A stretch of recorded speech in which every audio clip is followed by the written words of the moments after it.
I like that beat. Don't know what to do with it.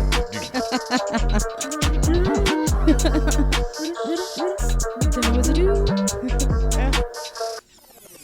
I miss that shit. All right, It's you guys are never gonna stop. tuned. Huh? It's never gonna stop. I'm gonna keep doing it every episode. Don't know what to do. Yeah. Don't know what to do. All right, you guys are tuned into episode 56 of the Lyrical Fix Podcast Yeah. with your host, Sade. And Kid Pro. Lyrical Fix Pod. Let's get right into it. You can find us at the Lyrical Fix Pod on IG. Make sure to check us out on Anchor, Audio Mac, Apple. Who else now? Amazon? No, I haven't heard back yet. Haven't heard but back yet. Okay, my I bad. submitted us on Amazon Podcast. Okay, submitted. My but bad. it's like Okay. super new, so yeah. Oh, so possibly on Amazon. Yeah, I have to make sure I am. Spotify and YouTube. I was Make also drunk when I did that. I was at the bar when I did it. sure. Amazon needs to play us. I'm gonna submit us right now. because we had got out of work. We went to the bar, and I was drink. What was it? Usually like I stay light, Malibu and pineapple, but I have the drink Sunshine that's Malibu, pineapple, and tequila. I was like, you know what? That's like a new Sunshine. Like I just added mango because I ran out of pineapple. So, which I think I'm gonna try that when I get back from Boston. But anyway, so Light flex right there. So So I told him, I was like, hey, just add tequila Stew House. And he looks at me, he's like, I fucking hate you. And I'm like, just add it. Just do it. Trust. Just add it. Trust. And You're the then expert. he was like, oh, like, what do you call this? Because like I'll wreck it. Because if people don't know what to drink, I'm like, oh, just do this. And he hates when I say that. I mean, it's simple drinks. I'm like, bruh, it's my blueberry lemonade. I'm like, it's vodka and fucking blueberry lemonade. I mean, it's blueberry vodka and lemonade. You mean to tell me you can't do that? He was like, you couldn't just tell him like Jambo Ginger, which is technically. Well, you know what? It's funny because I don't trust too many people to make my drinks, but I trust you wholeheartedly. Mm-hmm. It could be whatever. It could be shit I don't like, and you'll still make it, and it'll be nice. So I trust your judgment. You're like the Mr. Miyagi of drinks. There you go. I'm yes. No, so I had him do that, and I only had 2, but he poured them heavy because it's a bar that we always go to, and I always we're also in bars, so we know how to take care of them. So he extra pours it. So I think definitely mid-second drink is when I signed us up for Amazon. I seen it pop up, and I'm like, I got an email from on the pod email. Yeah. I was like, why not? Well, no, let's fucking do it. Amazon? Yeah, I order from them all the time. Might as well be on there. But it was funny because I'm looking at the phone. I'm like, okay. Oh, you're getting that double vision. Yeah, I got a little bit. Oh, that's how gone you were. To the point, like, after I finished, like, we paid our tabs. But, like, he'll wait. The bartenders, like, depending on who's there that night, they'll kick most of the people out. And then, like, the regulars, he'll let us, like after hours, he'll let us just chill. We smoke in the bar and everything. I definitely can't even say the name of this bar now. I'm going to get them in trouble. But anyway, we do that. So then he's like, do you want another one? I'm like, no, I'm good. I'm good. Double vision drunk is not fun. I think I told you about last time I got drunk in New York with the fellow friend's older brother. Oh, when the naked one? No, not the naked one. No, no naked one. No, it's not nakedness in this story. Oh. I don't know what the hell that was. Oh, that was something else. That was something else. Yeah, the guy that got naked. Oh, no, okay. that was something different. No, we got drunk with this dude, and we're at the fucking not Port Authority. What's the other one? The other train station. There, it's like a Grand Central Station. One of them over there. We're taking the fucking NJ Transit back. Mm-hmm. Oh, the one on 33rd. You talking about that one? I think something like that. Yeah. And this nigga's drunk, and we're in the waiting. There's a restaurant there. I don't know what it is. I think it's a Italian restaurant. It's closed at this time, and we're just killing time until we gotta catch our train. Yeah. This motherfucker goes in there, closed restaurant, to go use the bathroom.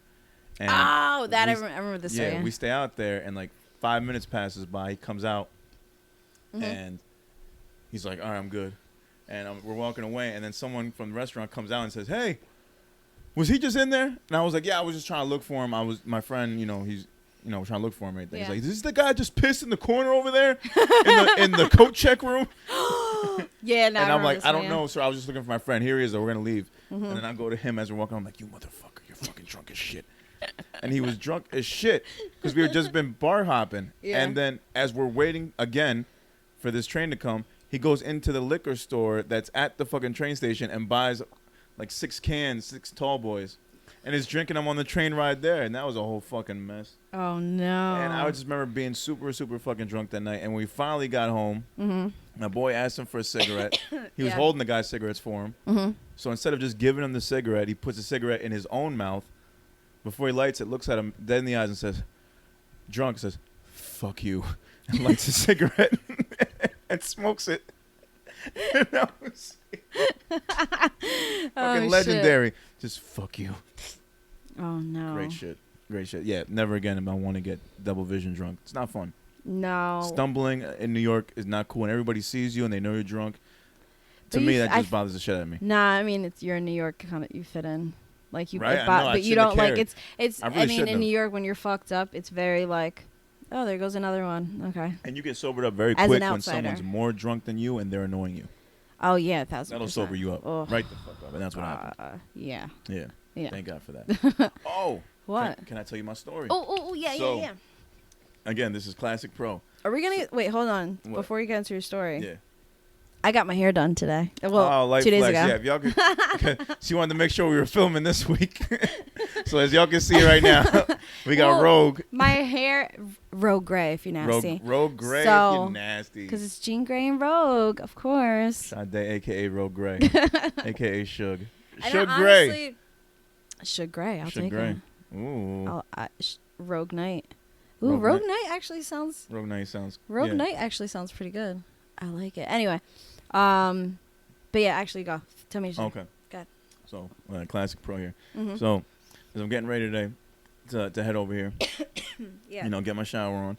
As I'm getting out of the shower, tub, you do your regular right foot out first. Then as I'm getting out with the left foot, as y'all know, I hurt myself 2 weeks ago. 17 days ago exactly, paintball. And I mentioned this a couple episodes ago. My shit's been fucked up, swollen ever since. I ain't been able to walk on it. No, I've been able to walk, but it's just like weird pain. So as I step out, right foot is planted. Yeah. I swing my left foot to come over to get out of the shower, the tub. I hear, as I'm swinging around, I hear... And it was like one of those things like when your neck is tense and it cracks and it just everything opened up. Yeah. That's what happened. I got no pain anymore. Everything is fine because I swung that goddamn leg and it went... And I feel like everything snapped back into place. That's insane. That's insane. And now everything is feeling amazing. I feel 100%. Oh, again. shit. Nice. I can... Kick it out. I'm feeling great right now, man. Oh, that's so like, it was a miracle. Yeah. When I felt that, I was like, oh, wait a minute. Because it was a loud crack, too. Just... And it was out of place. Sometimes I like those because my knee cracks a lot. That's why whenever, like, if I get up from the couch, I'm like, ugh, getting old. I always like crack a knee or some shit. But it always feels good after. This was a good crack. Like, this is all right, we're back in place crack. Now I feel like, I'm back to normal now. Good. Freak accident. Look at that. Didn't have to go to the doctor or anything for that shit. Oh, man. That could have easily been fixed. It was just out of place. Yeah, that was it. Amen. We're back at it. Damn, you would have paid, like, a lot of money for them to just... And it's funny because that group chat, the paintball group chat, was active yesterday. Someone was like, hey, I found another spot. It's outdoor. Perfect for the fall weather. And in my head, I was like, oh, I mean, if you're going to go paintballing, it should be, like, fall. It should be fall. Yeah, and it should then be fall. I said immediately, no, I'm not doing this. No. I didn't answer that. But then I remembered I promised my 10-year-old, because he's allowed to go to these, and I promised him I'd go. I'm like, all right, I'm going to have to do it. But this is when I was still in pain. Now, I'm ready. Ready for him? I'm ready. I'm going to be in there. I'm going to have to go against him now just to show him something. I was just going to run with him with the hurt I've knee. always wanted to go, but I imagine, like, if I went, it would be very how you were. Just, like, rolling, holding shit. Yeah. I mean, hey, if you want to go reenact. If you want to go, I can put you in. I think I'm going to invite Manny. I feel like I would just get all the, like, aggressive shit out. Yeah, it's perfect for that. Wait, what are those rooms? We said we were going to do it, too. Oh, Rage Room. Yeah. We got to find one. I'll go with you and do that. That I will absolutely do with you. Oh. There's definitely some in New York. Absolutely. Has to be. Yeah, let's do Room. it. Maybe we can, like, print out pictures. But you can get hurt doing that shit, I imagine. I would get hurt from it because I am a little clumsy. I would get hand-eye coordination is all off. I would only get hurt probably from, like, pulling a muscle. True. Oh, for those that don't know, a rage room is an actual real thing. So there's Yeah. like these spots where you can pay money. You go, you put on some like full length, full body, like if you're painting or something, you know, whatever, jumpsuits. Yeah, with the And, goggles and all that shit. Yeah. They give you something like a bat or whatever, and you're in a room full of junk, and they just let you rage and just break shit in that room as much as you want for a certain amount of time. It's called a rage room. So any anger you got, if you want to just break shit, random shit, you go in a room and just break. Yeah, it does sound pretty cool. It sounds amazing, man. So Really? I've seen videos of this. There's a couple spots out there, and it's just a thing. You know, it's a nice therapy release for a lot of people. I wonder. I feel like there are some in Jersey. I just don't know where. And then I've done like escape rooms. Those I know. Well, yeah, that's a little different. I know where to find that. No, I'm saying like Yeah. I feel like if there are escape rooms, there probably are rage rooms. I mean, if anything, the tri-state area has got to be one, especially New York. You know, there's got to be some. New York got everything, so why wouldn't they have a rage room? But that sounds like a plan. Like, I'm down to go. We should like film it. I think you can. You should be able to, at least. Maybe someone already films it for you there, and you can just grab the footage. True. Maybe. Or we just have somebody. Yeah, I'll go in there and film you shit. Why not? Oh. Like, what? Film me breaking some shit? Adventures. Yeah. Lyrical Fix Adventures. I wonder if they let you, like, bring your own, like, junk. Let me bring an old TV of mine that I don't need anymore and just bash it. Oh, I have a TV in the closet that doesn't work. Like a flat screen? Or like one of the old tube TVs? No, it's like the flat screen's in between. Where it was like, it's still kind of... It's fat back? Yeah, like a fat back, Oh, that would be awesome. I don't think it fit that in the car. It's not like that big. Okay. But it's like this little, I think maybe like 40-inch or some shit like that I had for my dorm. And it was cheap and I needed a TV for the dorm. So I was like, fuck it. I'm just thinking about shit like that. I want to break that. A microwave. Just bash that. I do have, and I've been wanting, I have to get rid of this microwave that I have. And I have another microwave in the garage. Well, if you don't want to bash it, you could just take it to one of those recycling centers. But let's bash it first. Absolutely. But then you don't have to take it to a recycling center. It's worthless at that point. True. They probably recycle at the rage room. Yeah. There you go. Kill two birds with one stone. Yeah. Let's Or bash two birds with one stone. Yeah. Fuck yeah. All right. That's it. Because I have a backup microwave from my last job that we had in the office. And again, let's kill two birds with one stone. Let's do the rage room and then get sushi. Oh. See, I just planned out the whole day. Oh. The whole fucking day. You're too far. I would do the little finger thing, but you're too far. All right, we need to do this. It's a date. We got to do this. We got it. All right. Your week. How was your week? What's up? I know you had a crazy week. Or at least past couple days. That's it for me. Like, my knee is that was hooked. it. I'm straight. Like, yeah. No, I mean, I had, let me see. I just worked a lot. A deadline that passed, but just still waiting on the artist. And then I found, I don't think I'm going to say it. Okay. No, that's all right. I already told you off air. But I don't think I'm going to wait. I think I'm going to wait. No, your job has some crazy nights. Just leave it at that. No, not the fight. No, that I can gloss over. No, I don't think that's a big deal. I can still talk about it. My other job, the person that I found. I think I'm going to wait a little bit to talk about that. Okay. And introduce said person later on. Fair enough. Oh, yeah. But yeah, that was probably the highlight of my week that I can't really talk about yet. I'm so excited. Yeah, it was crazy when you told me all the details. So excited. That was a lot. I was telling guests about it too. I'm like, man, you gotta. Now let me stop. But anyway, so last night I told you off air like the details of it, but last night on my job, I ended up being there by myself. The other guy came in and wasn't feeling well, so he went home. And then maybe I think an hour, 2 hours after he left, it started picking up. And as I was already running around before, now I'm like doing extra running around. But everybody's chill that comes to my job for the most part. So I told them, I warned them, like, hey, like, I'm the only one here. I do have a busboy that's helping me, but I'm the only one here, so just please be patient. I'll be with you, whatever. Then, like, the regulars start coming in, and it was so early in the night. It was only, like, about 9 o'clock. Yeah. Like, these people that literally just got there, not even a half hour, weren't even drunk. Well, not from me. Like, I think these people, there was 2.5 fights. Yeah, Three- when you said that 2.5 fights. Wow. That might be the name of the episode. Right there, 2.5 fights. 2 people. Well, it was mainly like the 2 fights. It was I'll go by the drinks. It was White Claw and Budweiser, and then the third fight, which kind of like tail end from the second fight, was White Claw and Stella. I mean, how in the world does Budweiser get punked out by White Claw? That's all I want to know. Well, no, Budweiser's wife was like hysterical. Like it was kind of like I looked at her, I'm like, I'm sorry, shut the fuck up. And like there were people laughing because she was just like, I was about to say his name. Okay. Bud, it's called Budweiser. Bud, get over here, Bud.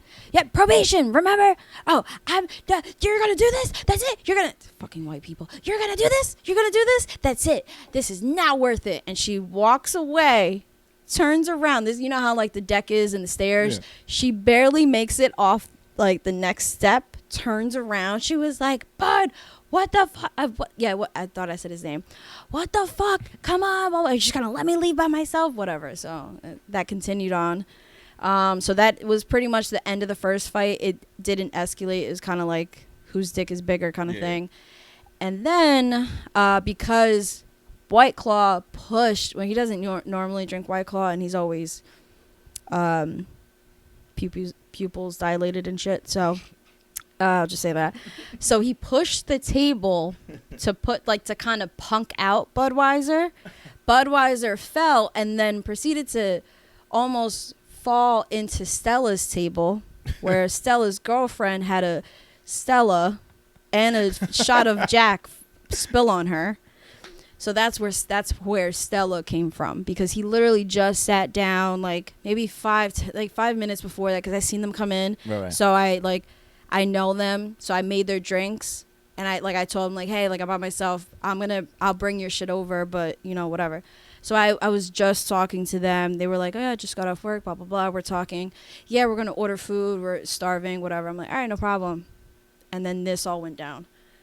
No, actually, yeah, this all went down, and I went over there, he's yelling he's like, you're a fucking child, like, now, blah, blah, blah, and I bring all these napkins to, you know, clean it up. I brought them extra shots. Hey, this round's on the house, right. Blah, blah, blah, whatever, since you kind of lost the shot, here's 2 more. So they got 2 shots for free. Yeah. Well, technically, I didn't even get to charge them anything, because the second fight happened, which was Stella and White Claw yelling at each other, then leading into White Claw running up. Well, stomping over to Stella. Aggressive stomp. Yeah, and punching him in the face. In the face as he's sitting down in his chair. And like Stella's trying to get up, and it was just very like Stella almost fell over the deck, but like kind of like just went down a little bit, so he was kind of on the floor. And then Stella's girlfriend kept punching White Claw in the head, and then grabbed a chair, flung it in the air, and broke it over his back, hitting him 3 times with it. So that was cool. Just like it's white people, like they call Jesus, like they call us savages. I wasn't even prepared for this. I knew I was gonna tell the story, and I'm not even prepared for that. Wait, no, wrong sign. Wrong sound. Wait, I'll do it again. Jesus! There you go. It's like that. It's just like last week when I was bragging about losing weight. He's like, he's capping. He's capping. Because it's set for the numbers, and I just got the numbers mixed up. That's so it. Whack for that too. I heard that back to it. Whatever. He's capping. I was like, no. But it was insane. Blood everywhere. Whatever. Like. Yeah, that's wild. Blood everywhere like that. So no, it was. I didn't realize it. Straight to the face. So you said yeah. Knuckles straight to the face. Pop. That's crazy. Because the first fight, I was there. I was like, it happened behind me. And I'm just like, shut the fuck up. And I turn around. I'm like, do you need another? Do you need another Coors Light? Do you need a refill? Mind you, so you were working the bar alone. You were in the restaurant alone. You were the only person there. Yeah, so I had the tables upstairs and downstairs. And then inside, luckily, it was nice out. Nobody sat inside. I know now because I'm picturing everything because I've been there before, so I kind of have a better sense of how everything is. So when you're outside compared to at the bar, you're not far away. You're still able to see shit, but it's still kind of far where you can't really hear yourself. that well. If you're yelling at me, I probably can't hear you that well. From where? If you're from outside to where we were sitting outside. Oh to yeah, where the bar is. no, but you can still hear everything. You heard it for the most part. Oof. Yeah, because they were all loud as fuck. Too. Yeah, they're loud as shit. I figure all that shit's going on in the meantime. Yeah. Oh, here. But no, oh my God, it was fucking insane. It just went down like out of nowhere. And I'm like not in the middle of it, but I'm right next to it for both of the fight. Well, the first fight, I was right there and I'm like, White Claw, shut the fuck up. Mind you, I cracked the can for him. He took a couple sips. I already know he was a little twisted. Like, he wasn't sober at all. But that's why he got the White Claw. He was like, nah, like, I had a long night. Like, I'm only here for a couple. Like, I'll just take a White Claw. Now, are these people from the mountains of the Caucasus? What? Oh, yeah. Okay. Yeah. That's why I said they call us savages. But look Caucasia? at them. Yeah. It just sucks because, I mean, me and White Claw actually fight. Remember I told you, like, I've had fights at my job? Yeah. It's usually White Claw. Well, not physical fights. No. But, like, cursing each other out. So like, well, no. White Claw has a history. Yeah, White Claw, I've just never seen him, I've never seen him get that aggressive. Right. Because he'll just yell and be, like, belligerent and whatever. But he was on some stuff. He was on some other shit. Yeah, he usually is. But not as much as that night. And I guess he just got... Yeah. He got annoyed by the wrong person. Yeah, because our fights are like, oh, like, can I get another one? I'm like, had... And you cut him off. Yeah, like, I'll cut him. Well, no, like, I never even... He's a talker. So he'll forget, like, right. That, oh, shit. Like, I'll say, I'm literally have to say, hey, do you want another one? Because I just said last call, and I'm putting everything away. I'm locking everything up. And then he'd be like, yeah, I'll get one. And then all of a sudden he wants another one. I'm like, no, everything's done. Like, I'm actually about to leave. And then it's proceeds to, like, cursing each other out. I take care of you. Okay. Oh. Well, I'm like, well, I also took care of you. You technically drank five Tito's, and I only charged you for 4. Or, like, I'll give 2 on the house or some shit like that. Like, for the regulars, we do that. The shit you go through is amazing. Yeah, and he was like, well, it's not even about the money. Then what is it about? Because you just said you made it about the money. So what, yeah. I give you so much credit for just keeping your cool while 2.5 fights are happening. Yeah, people were like, yo, how, like, one guy was like, mad respect. Like, you're over here. You were still working. Yeah. Like, you're still bringing out shit. I'm like, yeah. I was actually mad because it fucked up my money. Because all 3 people in that fight usually take care of me very well. And I lost all of that. Yeah. And, like, well, one of them, like, 2 of them, besides White Claw, like, Stella and Bud, they apologized.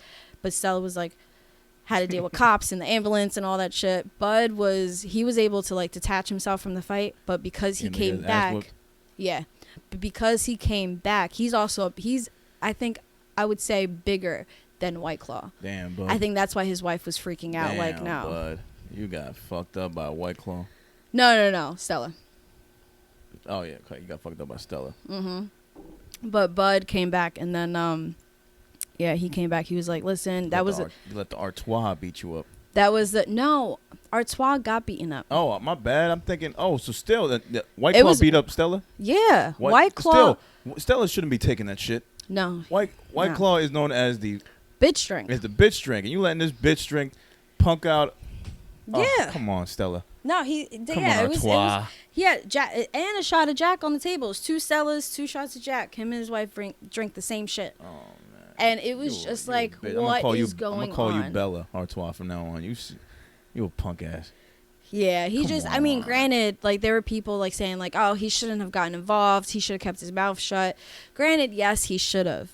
But nobody deserved. I mean, there are people in the world that deserve to get beaten up, but not like that. Not in his case. No, the chair is like turning into a WWE match. No, but his wife was ride or die. Like, I would do that if anybody fucking. Oh no, yeah, absolutely, I get it. Yeah, I respect any woman that gets in the way, even though she shouldn't. I mean, it's a man thing at that point, but I get it. Yeah, White Claw definitely deserved to get a chair broken on his back. But fam, like, because I was there for when he got punched in the face. I'm behind the bar and I'm like, White Claw, don't do it. don't White Claw, no. Do not walk over there. Don't. Okay, fine, just hit him. We're doing it. All right, fine. And I have drinks in my hand. I'm like, whatever, I just got to keep on working. whatever. And somebody at the bar is like, are you talking to yourself? Yes, I am talking to myself because no one else will listen. How else? I am listening to myself, whatever. So then I walk around and I'm going to a table that's like across from the fight. And I'm like, you good? Here are your drinks. And then there's another table that fucking 2 girls that left because of the fight. And I was bringing over their drinks. I'm like, all right, cool. Huh? You're fucking up the money. I know. And then I go downstairs and the table is like, we're talking about it. I'm like, yeah, like I wish I could just sit and watch the fight, but I really can't. Like I got to work. They're like, no, just sit and watch. So then as I was telling you, like I turned around. I was like kind of leaning on one of the guys there. And I look and I just see the chair in the air. I just felt like it was slow motion. Like I was like, it was the plastic lawn chairs though. yeah, it was like the fat ones. Yeah. Like the green and the one that you were sitting. Yeah, no, yeah. you were like at the bar, but the one I was sitting at when I was like below, like lower than you. Yeah, trying to add some detail for the listeners. They don't think it's like a huge wooden fucking chair or a metal chair. It was plastic. No, it was plastic. But the fact that shit broke still was crazy. Because I was just in amazement, and I almost felt like cheering her on until I seen, because I'm a ride or die. Like even for some of my friends, if we fight, we fighting. I love fighting. I just haven't fought in a long time, so I'm changed. I changed. Nah, with that new hairstyle, that might come out sooner. Shit. The rogue, you might think you have superpowers and shit. Jean Grey is the most dangerous. So anyway, so fucking yeah. As soon as I seen the chair, I was like, oh shit, and then the chair came back in the air and went back down. I was like, oh shit. So then I was like, yeah, can you call the cops? I went to the kitchen to find the boss. He's like, oh, wait, call the cops for what? I'm like, just call the cops. There's a fight. How bad is it? Stop asking questions. Can you just call the cops? Like, it's... Yeah, I think they should have trusted your judgment when you said call the cops. And then afterward, he's asking me how it started. And, you know, I was telling him the story and shit. And I'm like, by the way, if I'm telling you to call the cops because there's a fight, it's just... call the cops. You should probably... Because by the time he tried to, like, check it out before he called the cops. And I get it. You're a business owner. You don't want it making you look bad. You don't make it look hot. But that's exactly why I waited, because I figured there was plenty. It's a old man it's an old man bar. Like we get a lot of men, so these men should be able to diffuse the fight, and they were able to, but it was just it got taken a little too far, and at that point, it kind of like checked all the boxes of like, should we call the cops? At that point, yeah. So then, what was the aftermath? That was just left at that. The cops were called. The ambulance came, and that was it. Yeah, and then nobody even. I don't know. Maybe the cops are gonna go back to like they after like maybe 20 minutes, the cops came back, but they didn't talk to us. They literally just came back into the parking lot, drove around. I didn't even tell you. White Claw tried running away, but then the cops pulled up and called him by his name because it's a small town, and everybody knows each other. So Stella and White Claw were arguing. White Claw is walking across the street and Stella's on the deck like, oh, like, you're such a fucking pussy for hitting somebody that was sitting down, you punk bitch, blah, blah, blah. He's like, oh, you want to know? You want more? You want more? It was, and I'm like, shut the fuck up. Like, I'm like, yo, you already fucked up my money. Don't fuck it up anymore. A good portion of this podcast is just based on us recreating the scenes that happen at this place. Yeah, like, I wish we could really reenact it. I did so like when I was in my scene, like I was on the deck, I was like, all right, let me set my scene, and one guy started cracking up. He was like, are you gonna reenact it? Because he's used to me by now, and I'm like, well, of course I gotta reenact it. I was like, all right, so I'm White Claw because they know all 3 of them, so yeah, but it was funny. This shit was a mess, and mind you, I'm telling the other bartenders, I'm like, all right. No, what was it? I finally got to smoke a cigarette. Ambulance, police, everybody's distracted. So I'm like, all right, nobody needs anything from me. So I go to smoke a cigarette, and I took a picture and I sent it to the other bartenders. And then they're like, my God, what happened? I was like, White Claw happened. Because he's the loudest. He always wants to argue, but it never gets this escalated before. So like, what the fuck did he do now? White Claws are so fucking evil. Jesus Christ. This is supposed to be a fun party drink. It had a nice summer. It's supposed to be relaxed, chill, yeah. A very summer chill atmosphere. Every time I see a commercial, I just picture white girls at the beach putting out their blanket and then pulling it out of their little mini cooler and just enjoying the day, taking Instagram pictures of each other with their filters. Whiskey would never. Malibu would never. Casamigos would never. No, Jameson, whenever. They all want to sit at the table and just relax and watch the game, and here you got fucking White Claw was White very. Claw. It was almost like White Claw mixed with Hennessy. It's like White Claw was Dangerous very combination. like cognac that night. dangerous combination. I must say. All right, so we're just gonna take a quick break right We're gonna now, leave it at that. and get right to it. Back. All right, Lyrical Fix, we are back, and I know that we like to start with our week first, but we'd be remiss if we didn't mention the big news story this week, and yeah, we do gotta get a little serious right now, but we've been waiting on this since March, so I'm just gonna read this directly, and then we can go from there. So the day that many people have been waiting on has finally arrived, and the decision was not what people were hoping for. Since Breonna Taylor was killed back in March, many people have been marching, hoping and praying that the officers responsible for her death would be arrested and charged. However, Brett Hankison, whatever, the former LMPD officer, was indicted on 3 counts of wanton endangerment in the first degree, meaning that he was not charged for Breonna's death, and he was also granted a $15,000 cash bond. Miles Cosgrove and Sergeant Jonathan Mattingly, the other officers involved in the shooting, have not been charged at the moment. According to Wave 3 News, Hankinson was charged for shooting 10 rounds from outside of Breonna's apartment. Some of the shots ended up in adjacent units, which was why he was indicted. In the end, he was not charged for Breonna's death. The announcement comes almost 7 months after the 26-year-old was shot and killed inside her apartment. So, again, to restate what I just read, the officer Brett Hankinson, the former LMPD officer who has been arrested, he's been indicted, but on 3 counts of wanton endangerment, which I just learned that term this past week, wanton endangerment, WANTON, which I had no idea what that was. But basically what that means was this man was not charged in the killing of an innocent black female. No. He was charged for the bullets that hit the neighboring apartments. And he was granted a $15,000 cash bond, which he was able to pay right away. Yeah. And as of right now, he's a free man. The other 2 people that were involved, nothing as of yet. Yeah. I'm not surprised. No. No, I don't think anyone's surprised by this result. This is kind of what we expected, but we were hoping for so much fucking more. People, not that, like, I don't think people are surprised either, No. but at the same time, No one.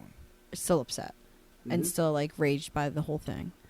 Like, this is the strongest and most unified that, like, we've been in a moment. Yeah. You know what I mean? Like, and COVID kind of caused all that. You know, it kind of gave us a reason to get together and protest and, you know, focus on the important matters that are going on in this country, like the injustices and the oppression that's going on. Yeah. And, you know, it went from, like, people shutting stuff down to, like, sports teams, you know, like, slowing down what they were doing, just pausing everything. And to where it is now, it's just like, you know, all that seems like it was for nothing. No justice. Nope. No justice. And then on top of that, what do you have? Because it's crazy how they implemented a curfew before this verdict was read. Because it's like they knew it. They knew what was coming. They knew it's like whatever we give these people, they're not going to be happy unless these guys are charged and behind bars, and that's not going to happen. No. So what happens later that night? There's a goddamn protest. And then what happens? What everybody thought was going to happen. One person is in custody following the shooting of 2 Louisville police officers. Yeah. So, of course, there's going to be a riot. Of course, motherfuckers are going to get hurt. This is expected. Yeah. No, So, it is. but the fact that they implemented a curfew before the verdict was read is crazy to me. Yeah. And now this is going on. It's just like we're back at square one. Yeah. It just, it's fucking insane because I didn't see it right away. I just saw like angry tweets and a whole bunch of shit. Yeah. And it was just like, are you fucking serious? Like, you had every fucking state protesting. You, like, what more do we have to do? I just don't know what evidence is needed. Screaming What more do this you need? girl's name and a whole bunch of other people's names in the streets in every fucking state. In not almost every town, because there's some towns that everybody would probably get killed if they did it. I mean, we've been screaming this girl's name for a minute now. Yeah. Like, when did we hit that? Yeah. When did we go to that protest? June. Yeah, it feels like so long ago. I know it does feel. This year, really, it feels like long, but this year's also just going super quick. It's going quick, but it's dragging. Yeah. It's weird. It's the weirdest year. It really is the weirdest year I've ever lived in my life. This month flew by. This really is the weirdest fucking year. I think this year is going to stand out regardless, no matter what happens. Yeah. And I'm hearing the memes now. It's like, are we ready for the season finale of 2020? Because we're in that fourth quarter. No, yeah. We're in the last 3 months. Mm-hmm. Like, we're at the tail end. Mm-hmm. We're at the final stretch, whatever you want to call this shit. Yeah. We're at the end of this motherfucker, and we don't even know if it's going to stop right at 2020. No. This may go into who knows how long. Like, it's it's like specifically like with this, because this year, like, not only did we have this like pandemic, but then we have like the rise of Black Lives Matter and us just having enough and wanting to finally like fight back and speak out and this and that. And it's like, but at this time, you still can't fucking fix it. You still can't get the shit right. You charge him on some whole other bullshit. And honestly, right after, like, I know, like, we applauded, like, when her family got the unlawful... Wait, $12 million. The settlement. Yeah, wait, shit, I just had it. Which is cool. I forgot what the fuck it was called. Yeah, from the city of Louisville, they gave him a $12 million lawsuit or whatever. Oh, I don't know what the fuck it is. They gave him $12 million, though. No, yeah, I know it was 12 mil. I just forgot. Oh, wrongful. There you go. I kept saying unlawful. Wrongful death lawsuit. That was the settlement. But it, like, as soon as it was just the word settlement, it usually doesn't mean anything. Like, right, nothing happens right after that. Nothing so, I almost figured, okay, maybe they tied it with him so that way the officer, well, not him, but like the officers in general wouldn't be touched, and that, like, and know that, you know, double jeopardy and shit. So I don't know. I felt a little defeated with the 12 million. Yeah, I mean, no amount of money is gonna bring back Breonna. No. I mean, it's nice for the family to have, sure. Mm-hmm. I mean, but that doesn't fix the trauma and like everything else that goes on from here for them. Mm-mm. They're still gonna be hurt, and it's not gonna stop. It's not gonna stop, and this is gonna all. happen. And there's not enough money to throw at all the other wrongful deaths that are gonna happen. Nope. Like, eventually, you're gonna have to fucking defund something if you're gonna keep throwing money at people. Yeah. But this doesn't fix the issue. Because it's not even that they have to defund the police; they just have to train. Yeah. Properly, really. Like, move money around. Like, I don't know. Instead of spending so much fucking money on some bullshit, like, don't you guys have bad coffee anyway? Yeah.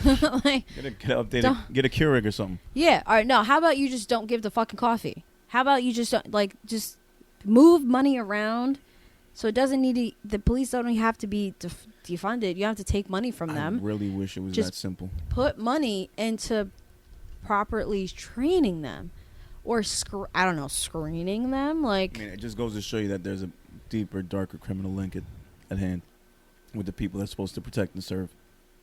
For a second, you gave me like SUV vibe. Sorry. Yeah. No. Hey, there's always something going on behind the scenes, and I know with this, because to me it's like, it's not like it's more of a business. Yeah. Police departments, they're business because they're working with God knows who. Mm-hmm. You know, I'm sure every city has a different type of person that they work for, but it's not all legit. No. That's what I've learned. You know, and you don't have to be someone that knows their shit to know that. Yeah. There's a lot of shit. I was telling guests the other day a random police story that I had, like a little misadventure that I had with them.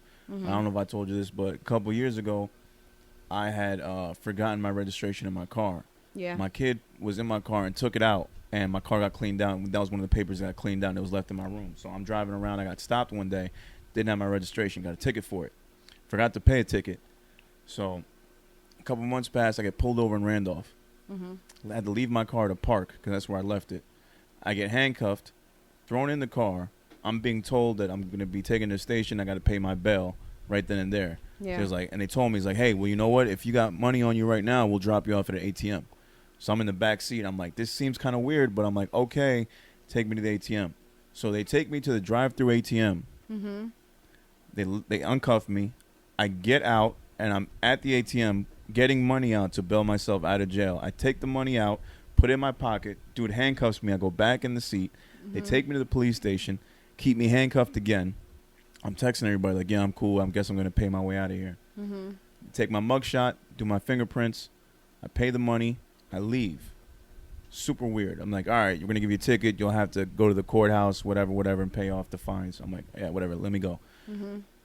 A month later, I get a credit card statement saying that, hey, you've been denied for a $700 purchase for police accessories. Get the fuck out. Yeah. And the funny thing was, they never had my wallet. It was in my back pocket the whole time. Never at any point did they take my shit. Yeah. But somehow or another, my credit card was used to make a payment. Thank God it didn't go through. But a payment of $700 worth of police accessories. They were looking. I'm like, this is, like, it's just wild shit. Like, it happens everywhere. My point was, you can't trust these motherfuckers. No. Yeah. So since that happened, like, I already had beef with cops before, but since that happened, I'm like, nah, man. Nah, because a lot of that shit seemed shady as fuck. Yeah, that's weird. Super like, they would shady. just take you to an ATM. I've never heard that anybody, but these niggas took me right to the ATM, uncuffed me, let me get the money, put me back in the car. Super weird. That's super weird. Yeah, man. No. But not take away from what's really at hand here, but it's just like, yeah, man, there's a lot of nasty shit going on behind the scenes with these police officers, and this is just another example right here. And not to say that these guys deserved it, because none of these police officers deserve to get shot for the mistakes of 3 officers. Yeah. But it's like, what are you going to do? Like, this is what happens. The people have been pushed, and they've been taunted long enough, and they're fighting back. Yeah. And this is just what we got to deal with right now. So everybody that's involved, I pray for you. Be safe out there.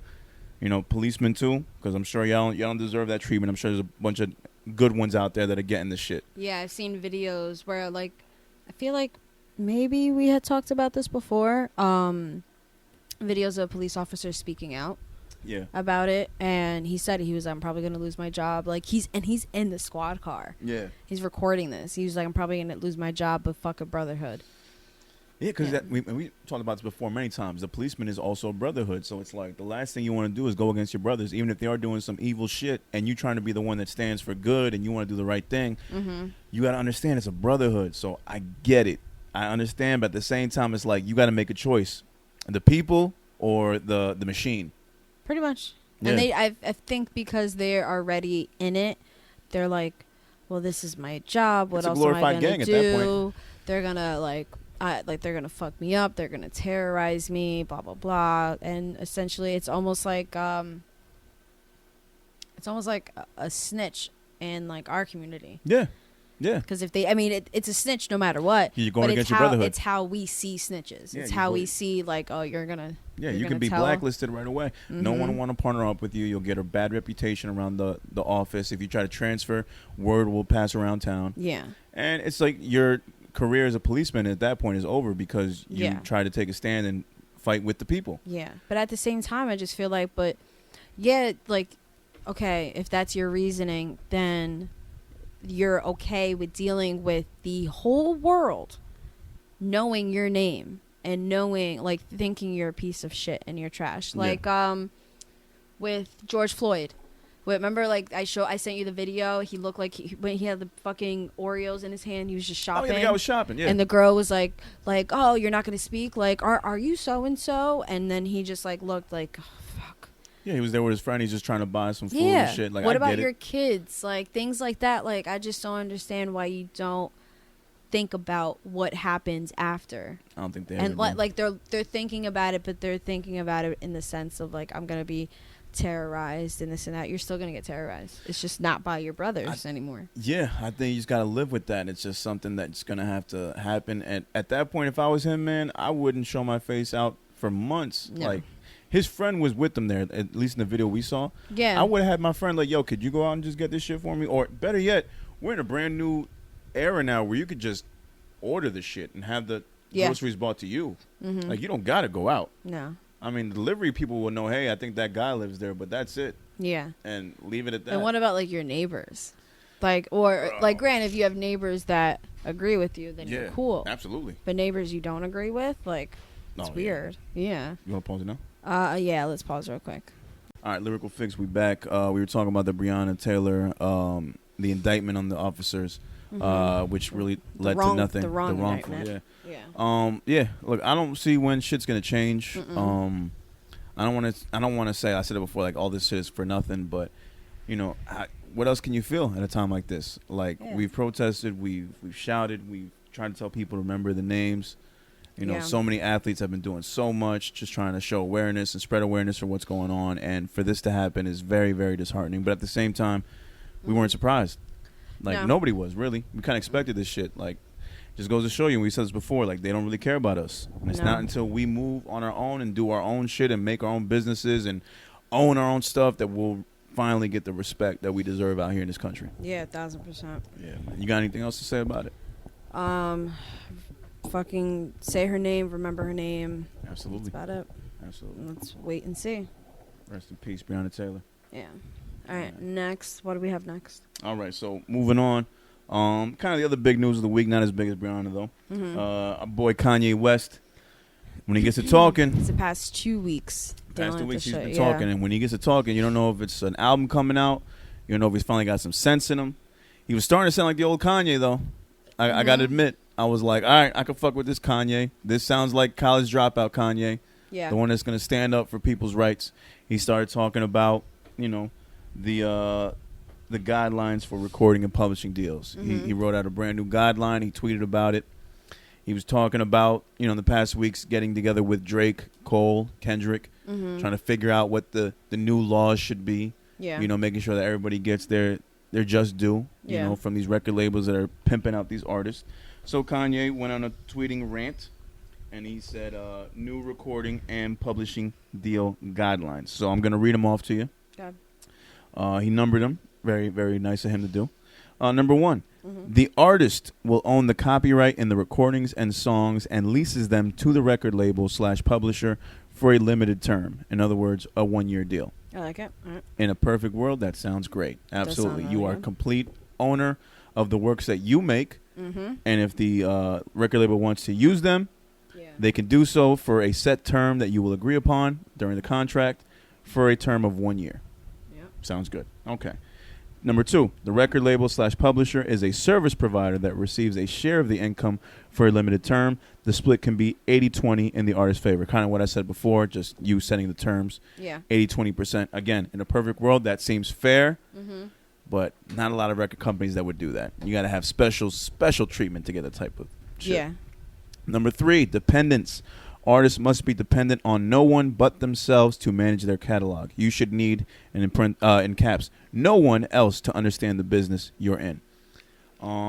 I agree with that one as well. I also feel like that's a good one. I would still put the trust in whoever I hire to look at my contracts. So I would put that trust into my lawyer. Like the artist should still have a team. Yeah. Yeah, but I'd like to sit down with my lawyer and be like, okay, can you explain exactly what's in this contract so that I have a better understanding? Because I'm at this point now where I'm 34. So any contract I get music-wise, I'm going to overthink the motherfucker a lot. And I'm going to sit down with it. I'm going to read myself. I'll read with an attorney. And I'm going to make sure everything is crystal clear because I'm technically signing my life away at this point. Yeah. For whatever it is that they're going to be offering me. So I need to make sure that there's no fine print shit that could, get me in trouble or at least something that I may not know about if I want to get out and I can't. Very imperative that you know that stuff. So I agree with them there. 4, lawyers. The first thing that changes about record deals is actually lawyers. We need plain English contracts.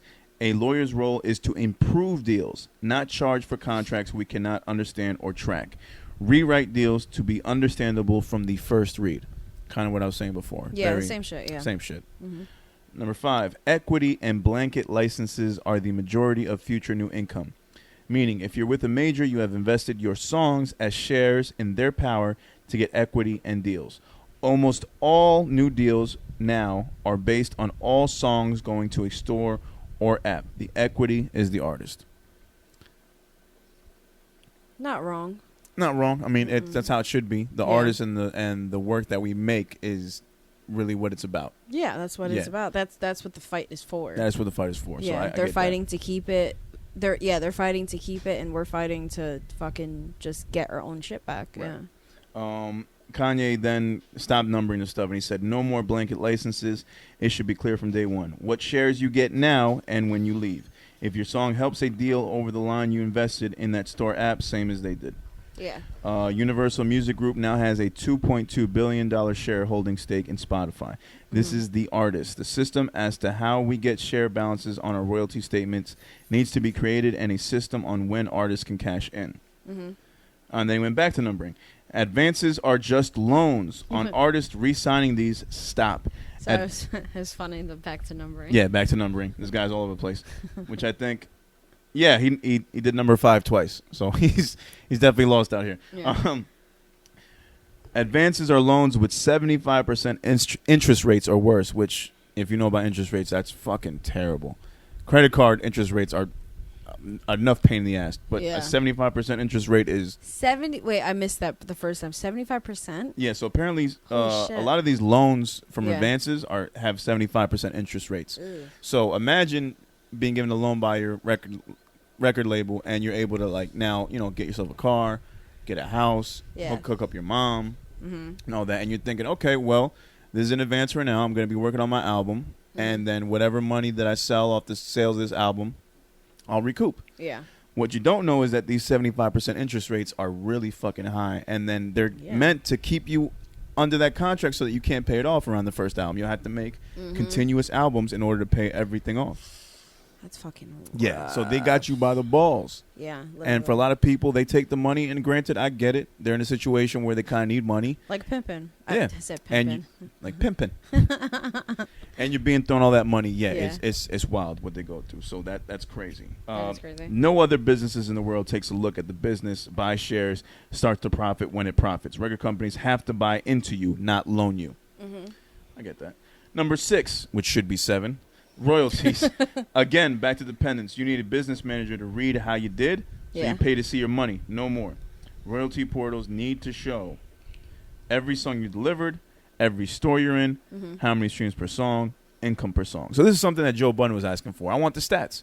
Yeah. I want to know what all my stuff's doing. Yeah. I'm putting my music. You're playing it on your platform. I would like to know exactly how it's doing, who's listening to it, how much money it's making. Yeah. I want to know all the info on my song.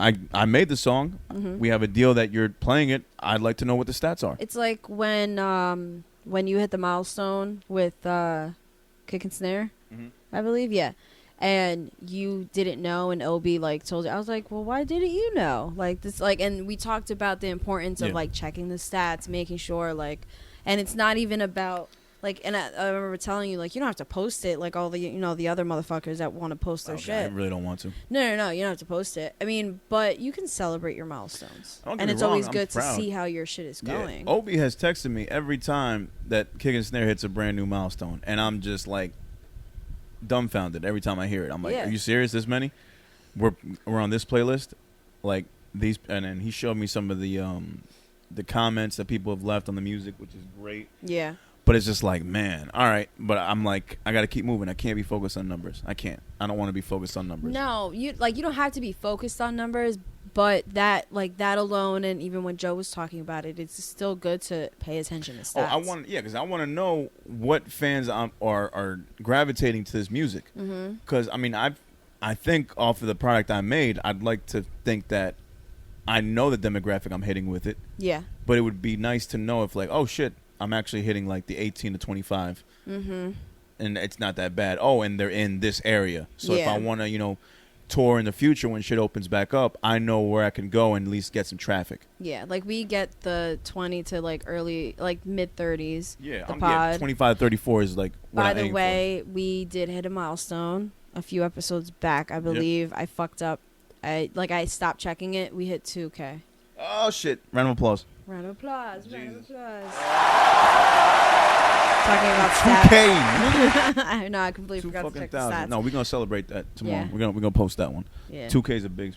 We're at like maybe 250, not like 2,500, but like 250 probably, or closer to like 2,100 now. That's beautiful. But I realized, like, I checked a couple weeks ago. A couple weeks ago I went to go post an episode and it said like 2020. I was like, oh, no, we celebrate 2000. That's it. We good. I'm like that. We good. Okay. Yeah. But yeah, continue. No, yeah. we in there. All right. going back to that. It sounds basic and logical, but does not exist. They focus on top earners and zero look at the 440 stores. Don't know what that means.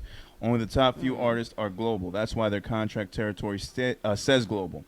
Royalty departments in every label. No more separating finance teams from the music. Yeah. He's still going. Number 7. I'm not even going to read the numbers. He's numbering this wrong. Yeah. Portals are not just for royalties. They are for your entire business. Every audio file, every asset, every deal stored with the money. Money and music must stay together. When your term ends, download it all. Leave. This is a call for all artists to unify. I will get my masters. I got the most powerful lawyer in music, and I can afford them, but every artist must be freed and treated fairly. There are 5 main pillars in a professional musician's business: recording, publishing, touring, merchandise, and name and likeness. Yeah. Okay, Kanye. Yeah, I All don't, right. and it's funny, like, I don't think this rant is completely out of pocket, like how his other rants have been. And it's like, what the okay. This one Like, I can fuck with because he's finally not talking about himself.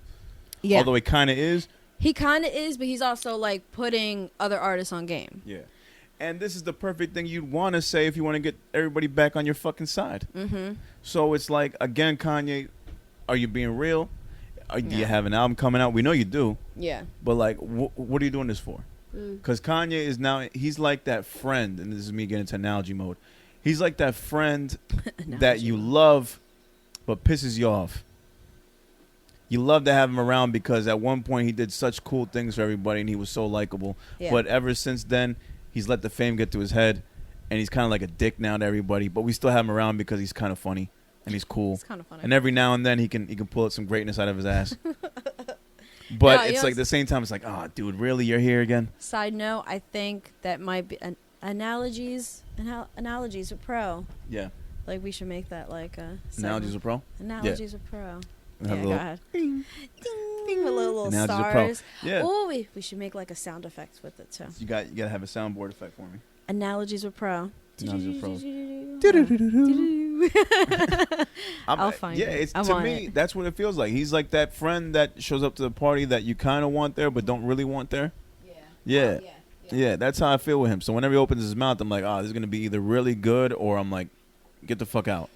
Yeah. And lately he's been cool. Like that He has slavery been cool. comment, I haven't forgot about that. No, that's what I'm saying. Like, he goes from out of pocket to like making sense. So I fuck with it. I fuck with it for now. I get it now. It's funny. Also, the shit he said about years ago about Mace, and Mace kind of came back out and like called him out on the hypocrisy. Yeah. I'm like, how dare you come at me? I want a public apology for what you said, that line about don't leave when you're hot. That's how Mace blew up or some shit. And he's like, how dare you come at me? I just heard that song the other day. How dare you come at me about leaving the game because of what's going on and turning to Jesus when you did the exact same fucking thing? I deserve a public apology.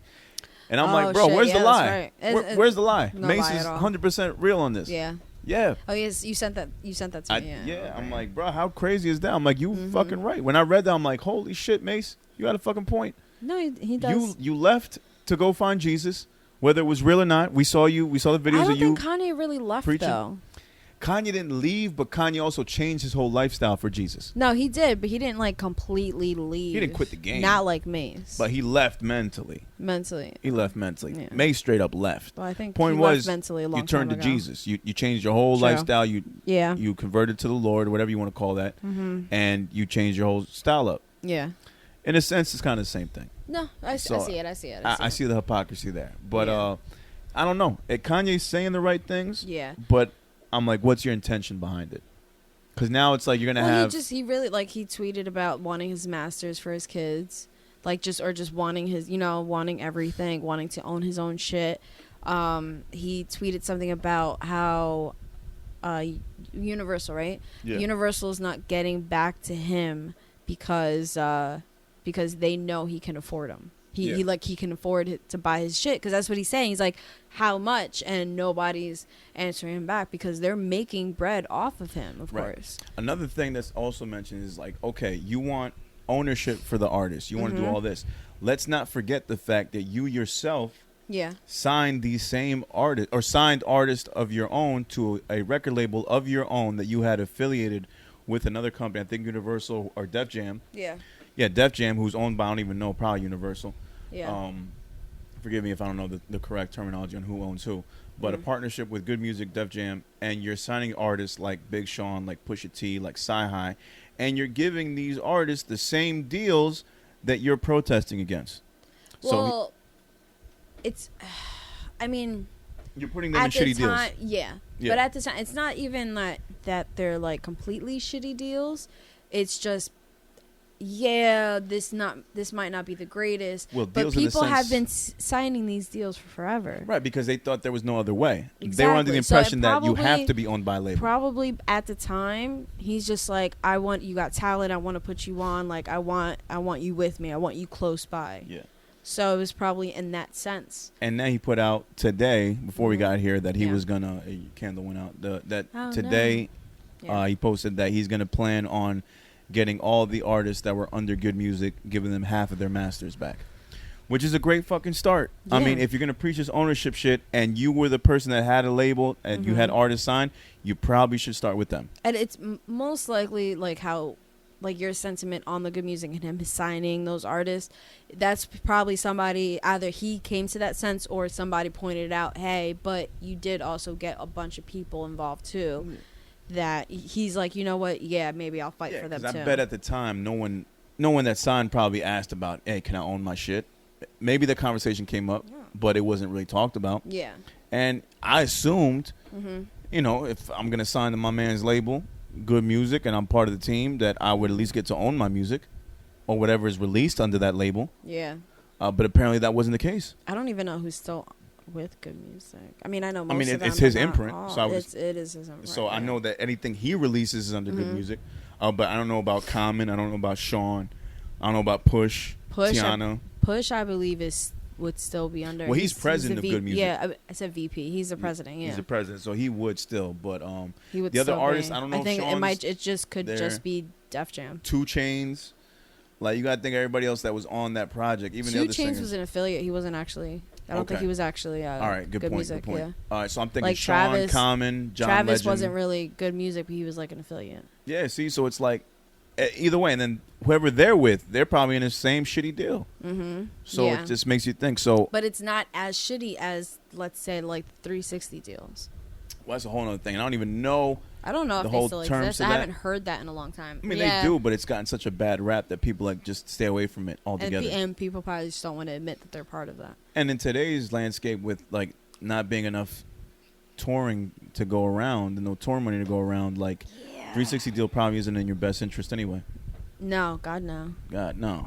If you want to sell merch and you're a relatively unknown artist, you kind of have to go do the tour thing in order to get people to buy the merch. Yeah, I just wonder what would be like the new way of making money now. Well, I mean, people are really doing the merch thing. Well, I mean, there's merch. It's not really like, not that it's not new, but it's been around. Oh, perfect. But example. Like something has to replace touring. I know. Well, we've been talking about this before, and it actually happened to me this week, so I can talk about it. Oh yeah. I got hit up by. That too. I got hit up by the fucking thing that's been going on this whole quarantine. I got hit up by a famous rapper saying, "Hey, you want to get what's your budget?" I'm not gonna say the rapper's name. He's just one of my favorite rappers right now. And I hated the fact that he hit me up because I know it wasn't him. It was his fucking management team. I got sent the fucking dreaded message. Hey, what's up, man? You ready to work? Let's get this work coming. I got you for mixtape hosting, single hosting. We can do a IG live.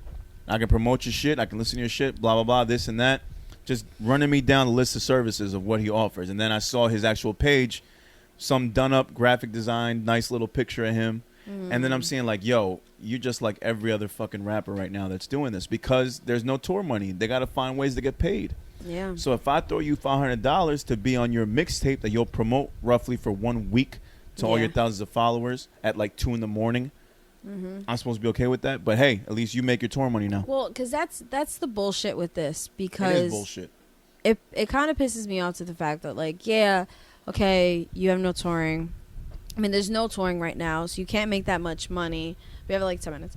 So you can't make that much money, but you're perfectly okay with taking money from like underground rappers. Absolutely. Who still have to have a 9 to 5 because the music isn't paying.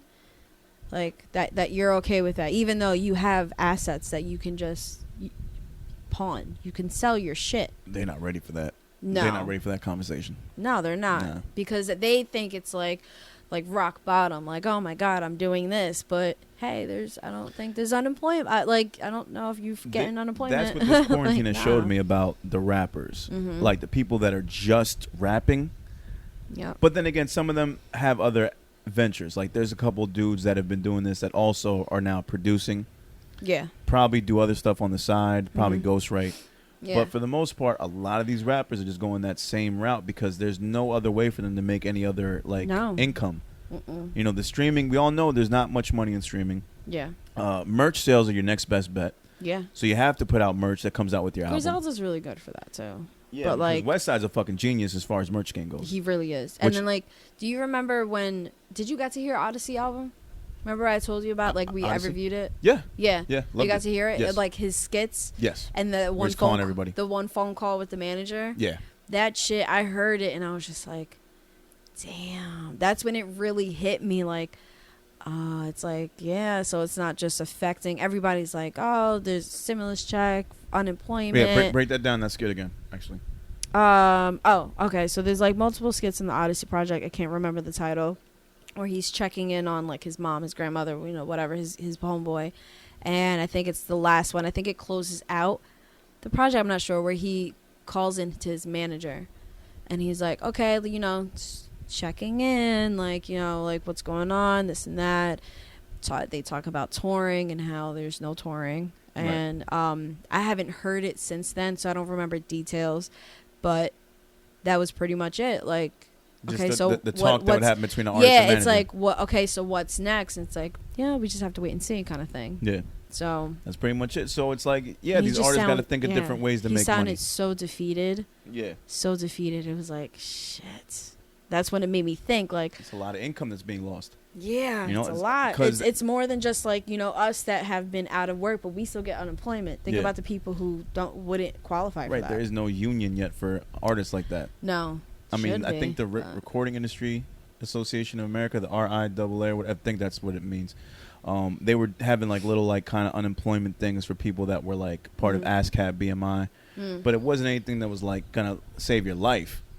Unemployment, really. It's a whole different thing because we haven't established that type of union for artists. Yeah. We're that's years away from being a thing. Yeah. Where it's hey, we're all taken care of. Yeah. Because we're just as important in the industry as anybody else that would have a union. Mm-hmm. Just like actors or construction workers. These are entertainers. These are people who provide a service that is they make a living off part of that. a big industry that makes a lot of money in America and worldwide. So they should have a union too. They should be taken care of. They should have pensions. They should have medical plans, insurance, benefits. This is all something that should be happening. Just because they put out a project doesn't mean that they're making that much off streaming because what is the stream? We're all looked at as fucking independent contractors when we're artists. Especially an unsigned artist, you're independent. Yeah. All the way. Yeah. You're a contractor. You're either you're waiting to get the next payment for either a gig, merch that you made yourself that you also had to pay to make. Yeah. So this is a lot of shit. You fucking sorry, I'm so sorry. You're lucky the camera's on me. You're fucking rude. I'm joking. There's a lot of shit that goes into it. So it's it's tough, man. And when this shit is going on, obvious shit slows down. The business is slow. You got to find ways to make money. And unfortunately for a lot of these rappers, a lot of that money is being made off of the starving artist who just wants to get a break during this pandemic because they don't know how else to fucking get big. Yep.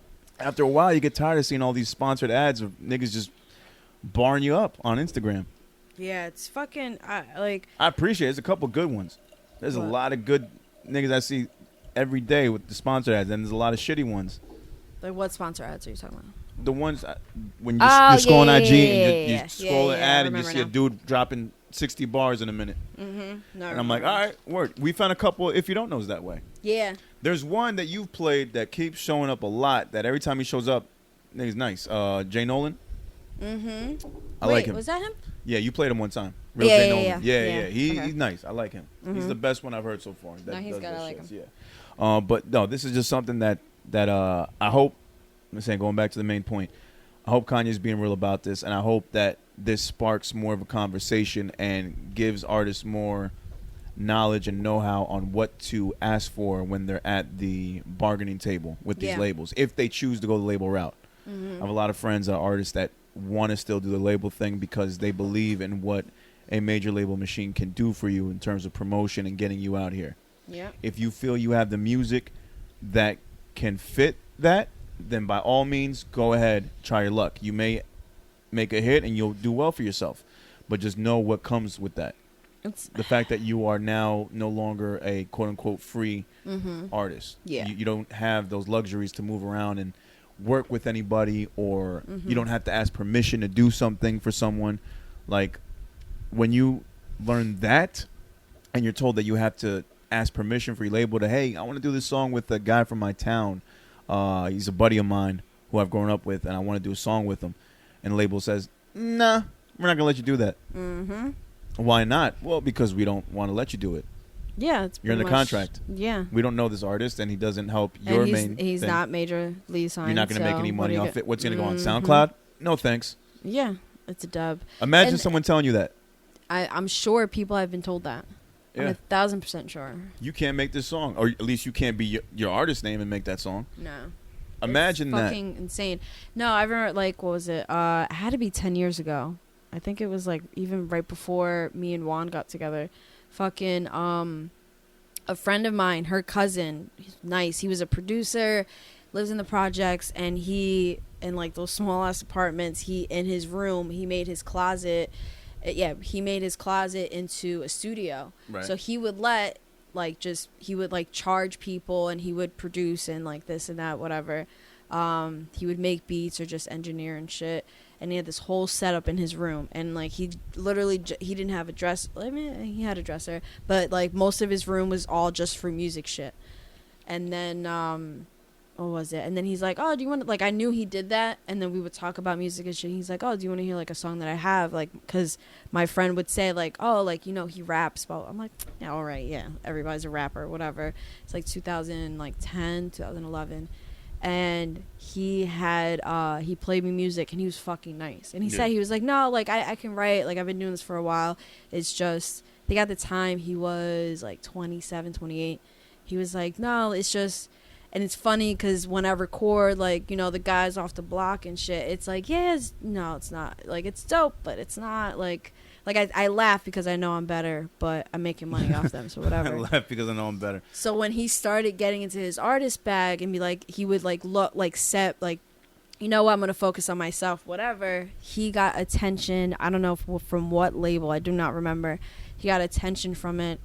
And he actually he performed, he did at like Mexicali, like in Teaneck. At the time it was called Mexicali. Yeah. I didn't get to go, but he performed. After that, he got approached, and he turned it down. And my friend told me about it. I missed the show, and I didn't get to catch up with him. My friend told me, he's like, oh, like, my cousin's a fucking idiot, blah, blah, blah. And I'm like, I mean, but is he? And like, I spoke to him about it, and he was like, I'm not about it. Like, I can freely make my own beats, make my own music, record. Like, yeah, like it's not ideal. Like, he had this huge house, but like had a messy breakup, so he had to move back in with his parents and shit. But he's like, yeah, it's not ideal, like my life right now, but I'm not really looking to chase the money to do this and sell my soul. Right. Because he went to the meeting with them, looked at the contract, and it was pretty much, he said it, he was like, I'm signing my life away to this label. Absolutely. So he's like, I just can't do it.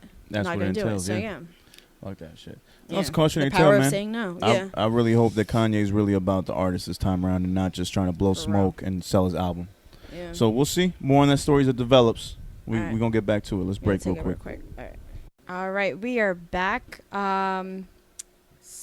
back. Lyrical Fix, we back. So Sade's been clamoring about this neck tech massager that she purchased. It's amazing. And she's been raving about it. And Juan's here with us now. I'm gonna use that during editing. He just used it, and it's done wonders for his back. It looks like he feels like a brand new man. This man. And you didn't even have it for the full 20. He just came back. Looked like he spent 4 weeks in the DR. He's back to normal now. Just saw the doctor, got a brand new back. So I'm like, fuck it. You know what? I'm gonna try this bitch on. I'm gonna try this goddamn. All right, so get your hands in there. Ghetto ass Tony Stark, Iron Man. It definitely looks like. All right, ready? And then now it's on you. It's on your right. All right, so turn it on. Oh, goddamn. Oh, It feels like 3 of the most petite chinitas rubbing my back right now. Walking on my shit. Let me go a little lower. Ah! It feels amazing, right? This is heaven. You can't drive with Damn, this motherfucker. I had the... Oh my God, I can hear it through the mic. No, because I had your volume down on the mic. Trying to see, like, I tried to parallel park with this bit. No. Oh, this is good. Because it also comes with, like, a car adapter, which we're doing a road trip tomorrow, so I'm going to be in the passenger seat with that shit. It feels amazing, I probably right? look crazy as fuck right now on the camera, but I don't give a fuck. This is amazing. Your lower back and shit? Oh, I ain't even gone the lower back. Yeah, I'm about to, though. Oh, it's like no, you have to get your hands out of the strap to do. You have to hold the straps when you do it. This is amazing. You look like Rain Man. Wait, right here, this looks mad. Pause-ish. No, you can get your hands out of it. So just that way it could be like on your lower back. Got the menu. Oh, it looks like you're taking a shit. I think I'm taking a shit right now. I'm so peaceful. This is amazing. Oh my God, I'm crying. This is the best thing ever right now. For a second, I'm getting it actually like you can hear it on the mic. And we're not sponsored by these people at all. You're mad. Oh shit. Wait, hold on. No, go. Oh. You're good now. Yo, I've been there before too. I'm like, damn, I can't barely see this shit. I'm like, oh wait. It's so good. I ain't gonna lie, it's so good. I gotta adjust your volume. Jesus. This is like getting some bomb head for your lower back. This is fucking amazing. Are your toes like... My toes are curling. Aries, what the fuck are you doing? I can't with them. Yo, Aries, chill out. Don't do nothing crazy right now. I'm vulnerable. I'm mad vulnerable, nigga. If you slightly graze me with your tail, we don't have a problem. And then I'm gonna have to leave real quick. I'm gonna have to go outside real quick, have a cigarette. Yo, man, chill out, yo. Oh my God, I can't take it off. It's so fucking good. Oh God. Oh my God, just hit the off button. I don't know if I can right now. Once it's on, it's on. Quarter better end than this shit. This is. Oh my God, this is amazing. I know we were talking about something serious before and we had to take a break, but Jesus Christ. Oh no, I'm gonna edit this and move it around. Oh, this is what it feels like when you go into the mall and you go in those chairs. Yeah. Oh, and they just I'm weird about going to spas. Oh, it went backwards. Oh, it faked me out. Here you go. Oh, get the fuck off me, nigga. No, he's not even paying attention to you. All right. No, I gotta fan myself. I'm getting all hot and shit, crying. Woo. Oh, that was amazing. That was amazing. Oh, this God. Your neck face. Tech. Look at the camera. Wow. They gotta get their foot massager. But oh my God, that was amazing. Holy shit. Wow. I don't know what to say. I feel like I'm gonna say something pause-worthy. Like, I'm ready to say something. I know, right? These 4 balls have made me feel so so great. It's amazing. Who says balls don't do wonder? These balls do wonder. This is amazing. Oh no, my I God. really like this shit. This is great. I'm gonna have to invest in one of these neck tech. Amazon. Yeah. Holy shit, Amazon. All right. Wow. Yo, you seen Amazon making their own Peloton thing bike? Yeah. Oh really? They keep bursting them off. Yo, I wish I can get one. I seen Villa would be so mad if I got from Amazon, not Peloton. Villa, I'm betraying your ass. No, Peloton upgraded though because they're not just a bike anymore. They pulled out they got the straps. Oh, so you yeah, can do seen that shit one. now. Mhm. Because he told me he's like, yo, watch out for version 2. He's like, be careful, and I was like, what, y'all dropping an album or something? And then I saw the commercial and I saw him at the party and I was like, nigga, this shit's just for real. Y'all niggas is moving out here. Now they are. It's not just a bike anymore. Lyrical Fix, we back. And man, when I say back, I really mean back because my back has just felt like it's had 5 of the most petite Asian women walking all over it for the past half hour. That massage. That shit is magical. That, what's it called? Neck tech? Neck tech. Oh, that nigga. shit is magical. I mean, again, not an ad. They're not paying us. But man, I got to get myself a neck tech or something like that. Yeah, that I really want to dope. get the foot one. So bad. That shit was dope. But we back. Yo, real quick before we get into these next subjects, You hear about Gucci? They releasing a $770 jean, and check this out. The only thing about these jeans, Yeah. they're grass stained. It's part of their fall collection, so they're just stained with green on it. Yeah. Like That's fucking or retarded. as Gucci put it, and it's called eco-washed organic denim pant. For $770 a pair, if you want the overalls, it's $900. Does it have like grass stains on the butt too? Or is it? I don't know. This is the front. Just grass stains on the knees. So if you were sliding, playing outside when you were in middle school, giving head in the park. Yeah, or that too. Yes. Prior to the time of knee pads, yes. Grass stained jeans. These look knee pads are terrible. not always handy. No, they're not. You're right. Let me see. The jeans are deliberately stained to look like you just rolled down a grassy hill or did some farm work. According to the product description, the high-end jeans are, quote, specifically treated for a stained-like distressed effect. That's funny. Yeah, so, yeah. You could just roll around in the grass and get this shit for free. Yeah. It's to the point where, like, I But get who it. would When want motherfuckers that? started putting holes in their jeans, I was laughing. I was one of those motherfuckers that was laughing. And now I got pairs of jeans with holes in them that you could make for free. Yeah, I guess I can see that. Yeah. But now this is the next step. My cousin used to like rip up her jeans. Like she would get like, and I used to watch her. She would get the razors and just like And cut them up. Yeah, she's and, like, and fuck paying make that extra. effect. And I get it. Mm-hmm. And now you trying to push grass stained jeans. Yeah. And you're charging $770 for these motherfucking shirts. It's like when you buy it's like you go to a store and you buy a white T-shirt for $4, but that same T-shirt, same material from the same factory, it has a Supreme logo on it, and now the price is $250. Yeah. Like now I broke down and I got a shirt that has like the holes in it that almost looks like Kanye adjacent, like fashion yay. That's that cost a bit of money, right? I mean, it's Because- Fashion Nova. It wasn't that much, But it typically would be like if you got it like like a higher designer. and that would be shit. considered more high end. Like I'm looking at your jacket right now, the part of your ensemble, the Canadian tuxedo top, and and it's got holes I and love my jean jacket. it's got holes in very specific places, strategically placed. Yeah. Gives it kind of a rough, rugged look. Mm-hmm. And I'm assuming that would cost more than if there were no holes. Oh yeah, like this. I think this cost me like 40, 50. It wasn't like crazy. What a fucking country and time that we live in. But I got acceptable. it. I didn't get it for the holes. I got it because it was like it's oversized, so it's literally like I can put like a sweater underneath when it gets cold. But I realized, like, I thought about it, and I'm like, I really could just go to a thrift shop, get a jean jacket, and put holes myself. It's crazy how sometimes 10 the years convenience ago, is lazy. 10, 15 years ago, I would look at that jacket and be like, you should probably get a new jacket. It looks really raggedy. Like, yeah, it's clean, but there's a lot of holes. Are you not cold? Like, this shit is actually really warm. It looks like you got in a fight with Wolverine. Like, all those jokes are coming to mind right now. But you wear that shit today, it's like, yo, I like that jacket. Yo, it's fly. Yo, it's dope. That shit cool. Look at the holes in it. Mm-hmm. Same thing with jeans. Crazy. Like, us motherfuckers are out here showing their goddamn kneecaps. Ugly kneecaps. Ashy with those fucking jeans.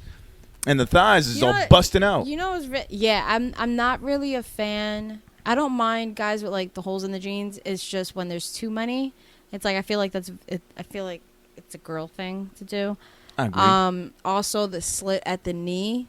I feel like because that's become like that's known. Fashion Nova always does that. They have like the slit at the knee. Oh, the knees are just out. Like it's just out. I just see your whole knee cartilage, your tendon. Yeah, because I can see your ACL. I got a pair of jeans that had just a slit, but I think that's weird. So like I added like I have like razors, so I just added extra holes. I'm like, this is bothering me. And for guys, for me, I don't want guys I with don't that need to is see any. so I don't need to see any holes above your knee. It's so I don't want to see any thigh holes in guys' jeans. You know, it's funny. I remember I was younger, and when my sister used to take me everywhere, like because I was young. Because she was supposed to babysit me. So I don't know. I think this night we were chilling with all her friends, and this one guy had like tight ass fucking jeans, and this had to be, how old was I? Ugly. It had to be like 15 years ago, and it's ridiculous already. He had like tight ass jeans with hole. No, I don't know. Yeah, I think there was holes in them. And I'm looking, and I'm like, I'm laughing, but like I don't think I've ever really changed. I think if anything, I'm more filtered. I mean, filtered now than before. I had to be like, it was like 15 years ago. And I just started laughing. I'm like, I'm sorry, but why are your jeans so tight? And then he had made a comment, and I guess it was in a safe zone. Like, he was just like, oh, like, no, they were his sister's jeans. Ah, okay. Because I told, I was like, I didn't know, like, I was like, Real no, about like, it. I'm not trying to be funny. I didn't know, like, they made jeans for, like, guys like that. Because he tried to, like, what the fuck are you trying to say? Like, what? Like, I'm not some. Like coming in my jeans. Like, oh, like, what? Because, like, I'm not, like, one of the dipset guys. Like, I don't like baggy shit like that. Blah, blah, whatever bullshit. And then he's like, yeah, this is my sister's jeans. And I laughed so fucking loud in his face, so hard in his face, that my sister smacked the shit out of me. How old were you? I was early teens. Okay, I mean, that's understandable. I was an I mean, asshole. I mean, shit, I gotta say, man, back in the Dipset era, there was a lot of days where I was like, why are we wearing this? Yeah, I didn't understand this. I also told, like, no, if it was 15, yeah, like, it was, like, preteen, like, almost, or, like, 13. I had told, then I told, like, he only told us girls, and then when the guys came over, I'm like, yo, he's wearing his sister's jeans. Look how tight them shits are. And I'm just cracking on him. I got fucking smacked up. My sister's like, the fuck are you doing? Like, my bad. Don't come at a man in his jeans. Look how tight his jeans are. Like, who the fuck does that? Yeah, So, and now look at us. Nowadays, it's cool. It's all right for a guy to have tight jeans. No, I don't think in any day and age that shit was skin tight. It's more acceptable. It's a little bit more acceptable, but I'm still gonna laugh at you. Oh yeah. His little sister. I was like, wait, so I so and so, like, who's in my class? If you gotta take your jeans off laying down or put them on laying down like that, no. If you gotta do the whole shimmy, the ass shake when you're putting your jeans on, as a man, no. As a man, yeah, no. Too much. Yeah, you shouldn't be trying to fit your ass. Because I was about to in say, I'm jeans. like, that's what I have to do. But as a man, no. The whole shimmy, whatever thing, no, I'm good on that. Man. All right, what's next? Yeah, off of that. Mm-hmm. So yeah, let's just shoot off these topics, man. So, Lupe versus Kendrick. Apparently, a tweet was sent over to Lupe this past week by a random fan. Yeah, basically trying to compare who's better, Lupe or Kendrick. Lupe, of course, said himself. So he said in my own words, once again, for you bitches, I love me some K. Always have, always will. With that said, do I think he's a good lyricist? Yes. Do I think he's the best lyricist? No. Do I think it's Wait, hold on. Do I think they're better lyricists than him? Yes. Is he a better artist than me? Yes. There you go. So he said it. Like, I don't. And then he just, let me see if he kept going on. Is he better lyricist? Hold on, let me see. Does he make is he a better lyricist than me? No. Does he? Damn, he really went on with this. Does he make better songs than me? Yes. Do I think Control was ridicule? Yeah, I guess. No. Am I jealous of K. No. Did I personally give him his props in Chicago on stage as the next nigga to take the crown? Yes. In caps. Is that on camera? Yes. Did I mean it? Yes. Jesus. The whole gamut. Oh my God. He interviewed himself. It keeps going. Does my opinion matter? Obviously. Does your opinion matter? No. Yes. No, he said yes. Okay. Does your opinion does your opinion matter to me? No. Jinx. Are we both legends? Yes. Are we both successful? Yes. Is it a bunch of unsuccessful niggas that keep pushing this? Yes. Section 80 is my favorite. TDE is my favorite rap label. Bye. And that was it. Yeah, man. Look, I don't think any lies were told. Nope. I think Kendrick is right now a better artist than Lupe. But I think, and what we saw before, and everybody struggled with Wayno was saying it, I think on any given day, you put Kendrick and Lupe on the same track, Lupe will probably outdo Kendrick. I think so. But if we gave them 6 months each to do an album and come out, I think Kendrick comes out with the better album. But if we give them 6 hours to do a freestyle, I think Lupe comes out with the better freestyle. Yeah, for sure. Yeah. For sure. That's what it comes down to. I agree with it. K-Dot is a better artist. And I think he's been able to utilize, like, better than Lupe was before, Yeah. but these are also two different times. It's like the same time, like they overlap, but at the same time they don't. Yeah. And I think he has more the mindset for this industry where Lupe does not. He's more in the art. Right. And not saying that Kendrick isn't into the art. He definitely is. He has well thought out conceptual projects, fucking songs themselves, music projects videos. aren't too complex. No, they're not Yeah. complex, but they're so layered. I would say they are a little complex though. Well, but they're artsy enough where it's not as like out there as a Lupe project. True, like dinosaurs, like that shit. Exactly. Kendrick ain't be talking about dinosaurs. Or if he does, he's gonna say it in a more direct way. Yeah, And not try to be so metaphorical with it. yeah, because Kendrick's has so many different labels that, like, damn, I'm sure if I hear it again now, and I haven't heard that like completely in a while, I'm sure I'll hear newer, like I'll catch on to new things. Every time I hear that fucking project, I keep Did you play it backwards?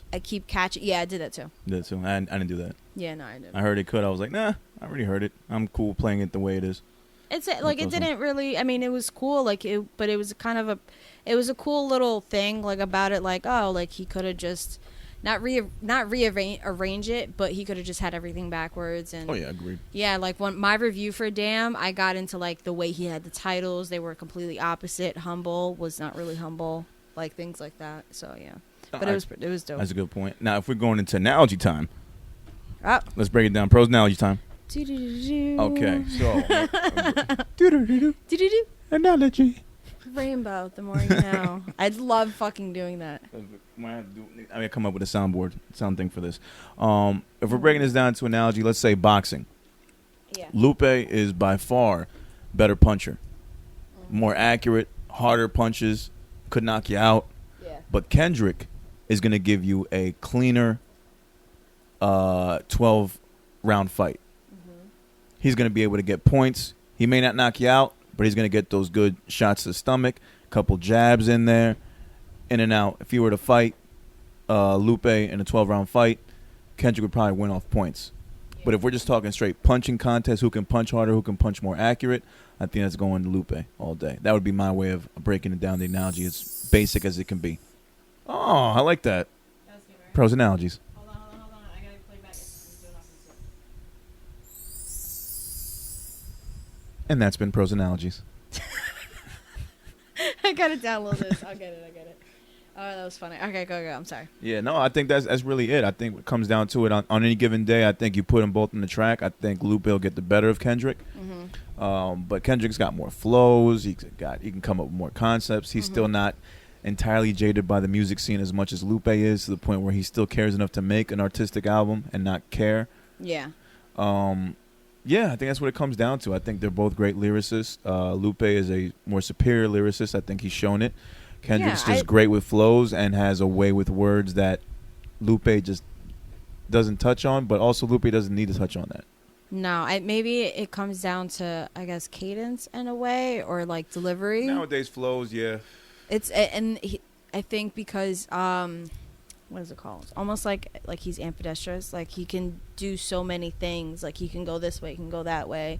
Like not ambidextrous. That's two hands.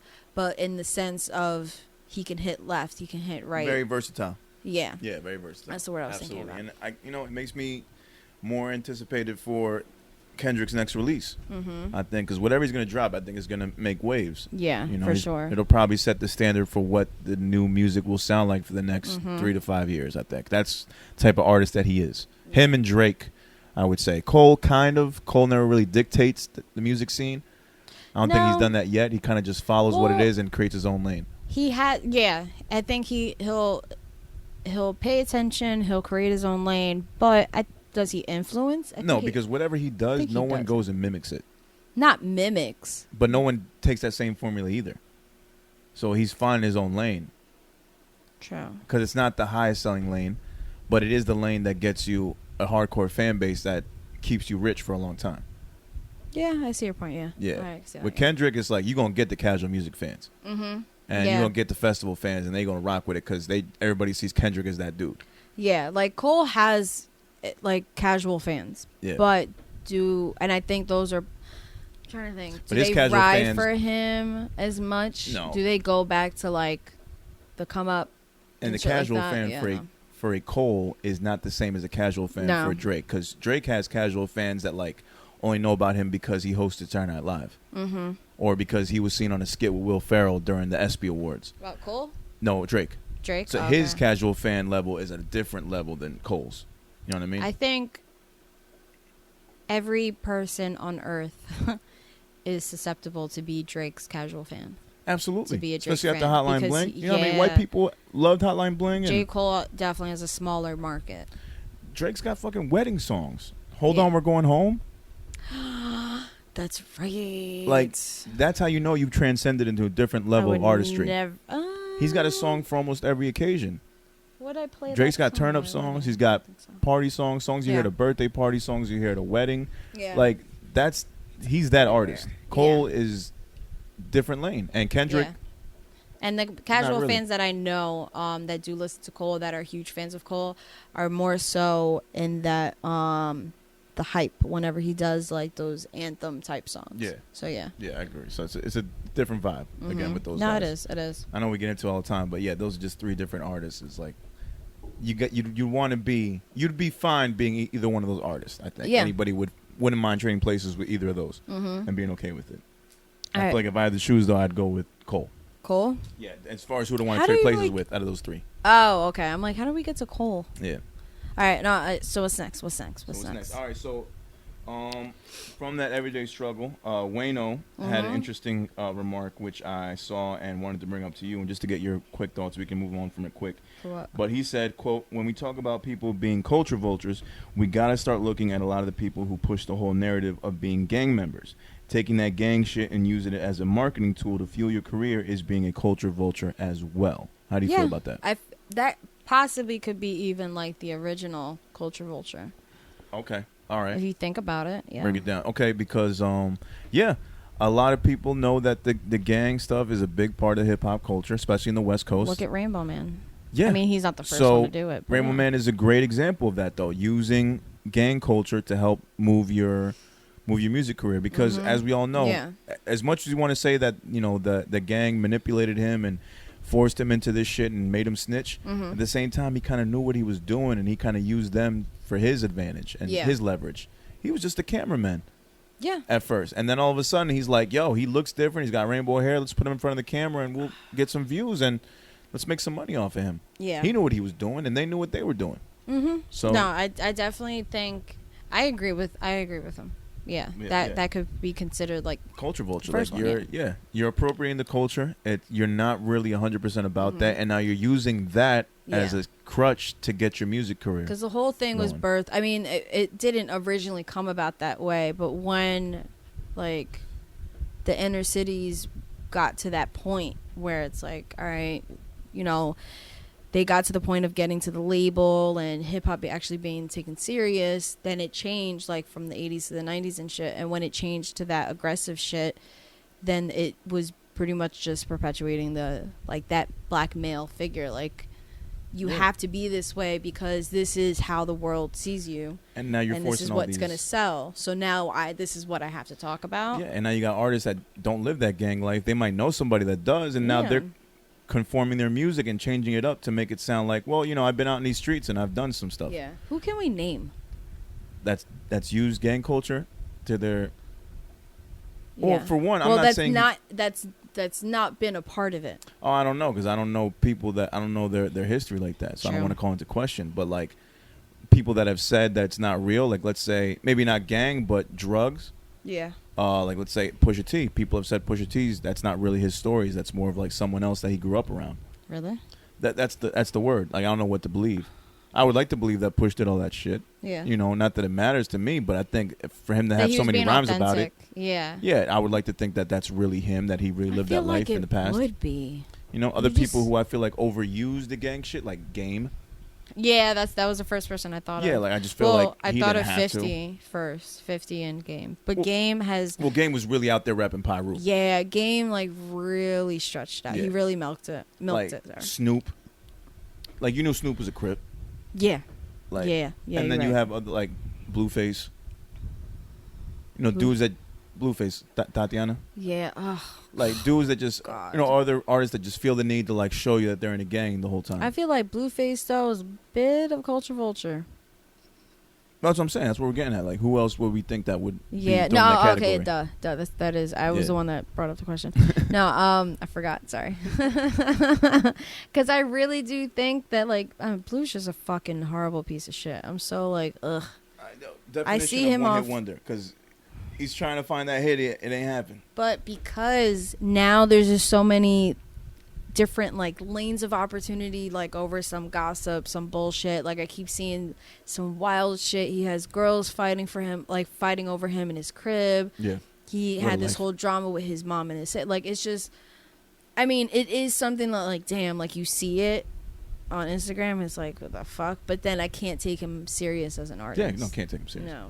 And I really tried to separate artists from music, but there's just certain things. I mean, like I think his music is trash, so in it's this easy day and for age, me. how can you? It's such a part of like your artistry now. It's like people want to know who you are outside of the music more than ever.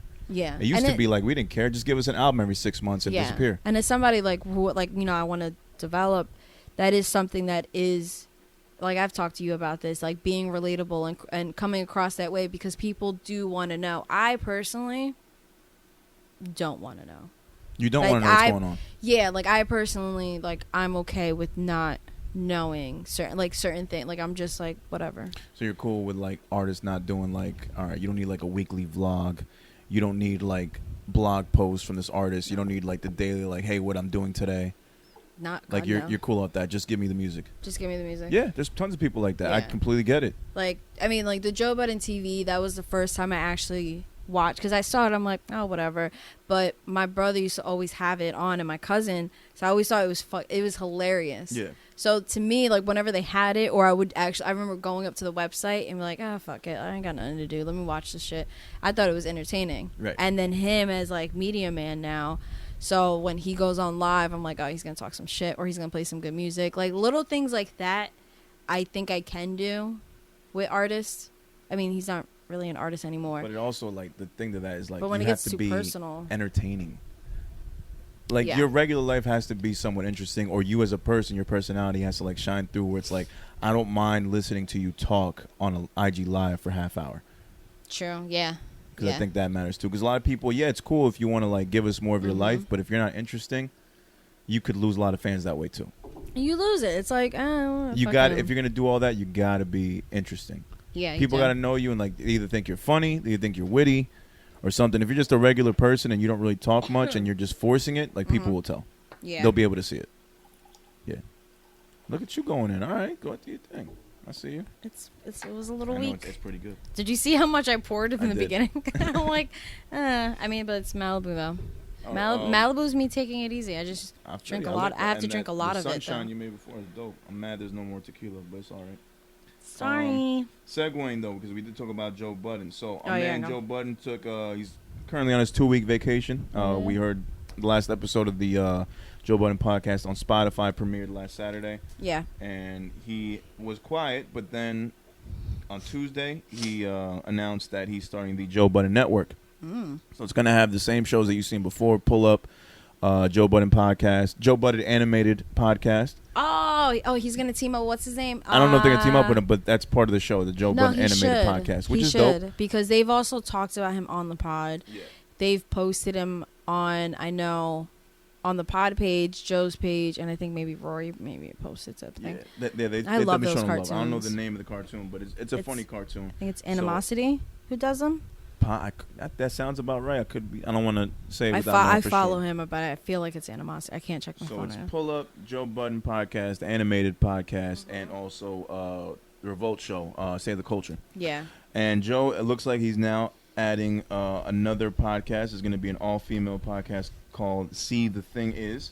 Yeah. It stars Bridget Kelly, an artist. Stars Mandy from the Horrible Decisions podcast, Mhm. which is crazy because the Horrible Decisions podcast is under the Black Effect podcast network. I was just So, thinking that. Yeah. Homegirl is working with Magneto and Professor X, Yes. which is fucking dope. Shout out to Mandy. Who And would then you she also have be? Olivia Dope. I'm not sure who she is, but she's also going to be on the podcast as well. So it's going to be starting on October 6th, and every Tuesday thereafter, you'll be able to hear those amazing ladies talk their shit on most DSPs. So Joe made sure to put that on in parentheses on most DSPs. Yeah, I'm sure funny. they won't be on Spotify. So who's the one that's on the? Because I seen one of the. I know That's Mandy. Okay, because Yeah. I'm thinking I for podcasts I never really know what they look like, but the name I'm like the Instagram name because I remember when Pumps. when I started looking when I started listening to the podcast, I haven't heard them in a while.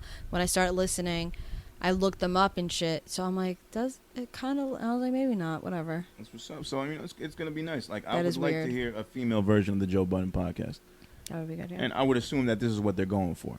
So that's cool. Yeah, that's literally what they're going Yeah, for. because Yeah. I mean, hey, That's why pretty not? dope. That's the one show that Joe can like really, look over and not have to deal their with much. engine. The entire room has to be females because the entire room JBP is males, besides Rem. Besides rap, yeah. I mean, you would hope. I mean, who knows? I mean, but as long as the actual people speaking are females, I think it's gonna go great, and I think it'll be one that I'll listen to for sure because I Yeah. already dig the Horrible Decisions podcast.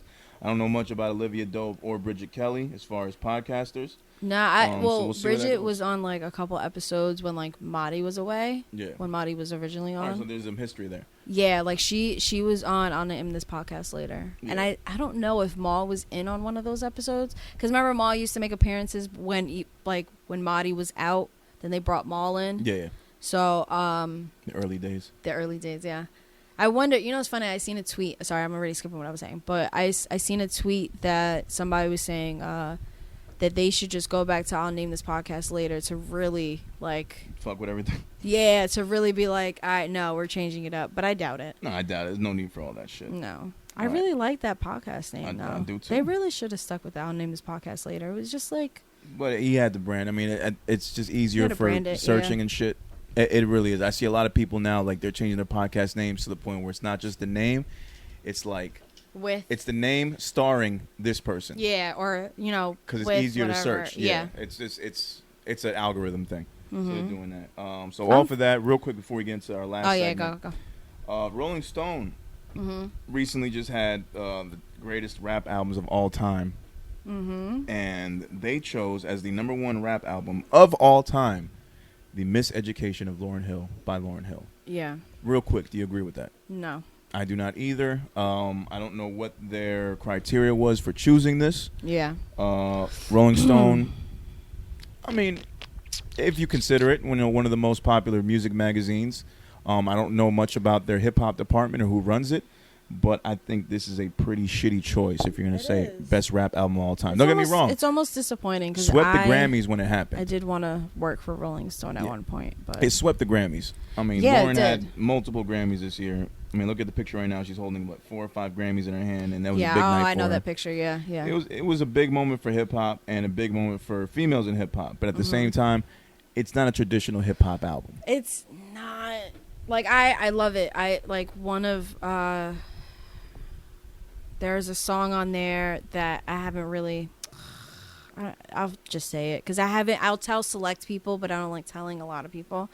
There's a song on there that I want to walk down the aisle to because I mean, do we really? That do thing? we? Huh? That thing? Yeah, sure. You know, Doo-wop. you know, I'm doo-wopping all down the aisle. You know you bad. I see you walking down the aisle of that. No, I hop out fucking- from the pew. I'm like, that thing. No, I'll tell him. So I had it, and I thought about this for years. So I love this fucking project. It does. I hold it close to my heart. It does mean a lot to me, and I still listen to it to this day. But it is not. It is it's absolutely the not greatest a album rap. of all time, man. No. No. You know what? Where's Hip Hop by the Numbers? Twitter. Like I want to just put in a request. Like, hey, can you just do a search for this project real quick? I mean, if we're gonna go by numbers, I mean, she's got the best numbers Grammy wise. No. So the numbers they break down. So it's Everything? like All the stats? Saint put me up to this. They break down like Drake just had an anniversary for one of his projects, and they broke down Nothing was the same. the percentage. Yeah, they broke down the percentage. So like 51% of the project is him singing. 40. Got you. Yeah, so that's what I want for Miseducation. Yeah, because there's a lot of it that's singing. There's a lot Mm-hmm. of singles. Everything is everything. I mean, that's granted, there's a little rap in there, it's but a it's little mostly bit like singing. she is. Don't get me wrong, she is rapping in the project, but it's not that much to really call it a rap project. Yeah. Like it's not a rap album. It's at just all. not a rap album. So No. I mean, but Rolling Stone probably did it for the news. Probably did it for the shock Yeah. factor, because it would Yeah. get people talking. It would, because it was a nice little talking point for when it came out. Yeah. And we're talking about it here. So That was just there you thinking. go. I'm like, we are talking about it, That's but news. it's still bugged out. Yeah. All right, and, so and that concludes the news for this week on Lyrical Fix Podcast. I wasn't ready. We're at 30 minutes. Did it do the sound again? No, it didn't. Oh, you motherfucker. All right, Lyrical Fix, we are back. It's been one hell of an episode. And, of course, you know we got to end it with America's favorite segment. Sade, if you please.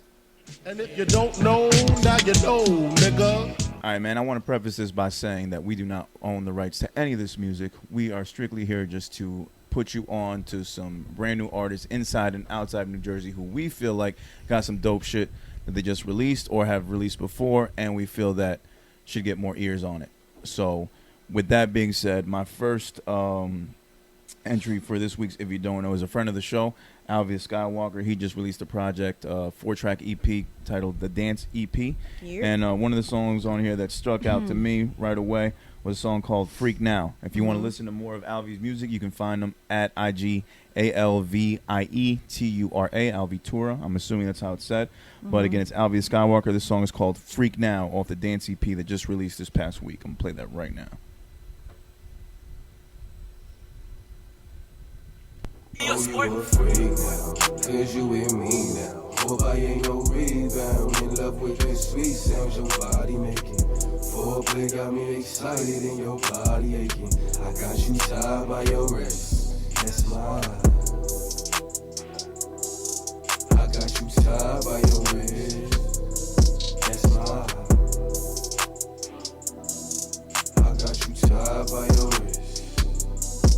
Oh, you a freak now, cause you with me now. Hope I ain't no rebound. In love with the sweet sounds your body making. Foreplay got me excited and your body aching. I got you tied by your wrist, and that's mine. Touch it, hit it, spin move. I wanna see some. Touch it, hit it, spin move. I'm trying to see some. That's mine. Touch it, hit it, spin move. All right, that was a little sneak peek of Alvie Skywalker's newest project, the Dance EP. That song was called Freak Now, all one word. I'm not sure who produced this one. I apologize right off the bat, Alvie. But yo, wonder I've if been it's digging him. Alvie's shit for a minute now, and ever since the interview, I've been trying to keep up with everything that he's been releasing, along from his last EP.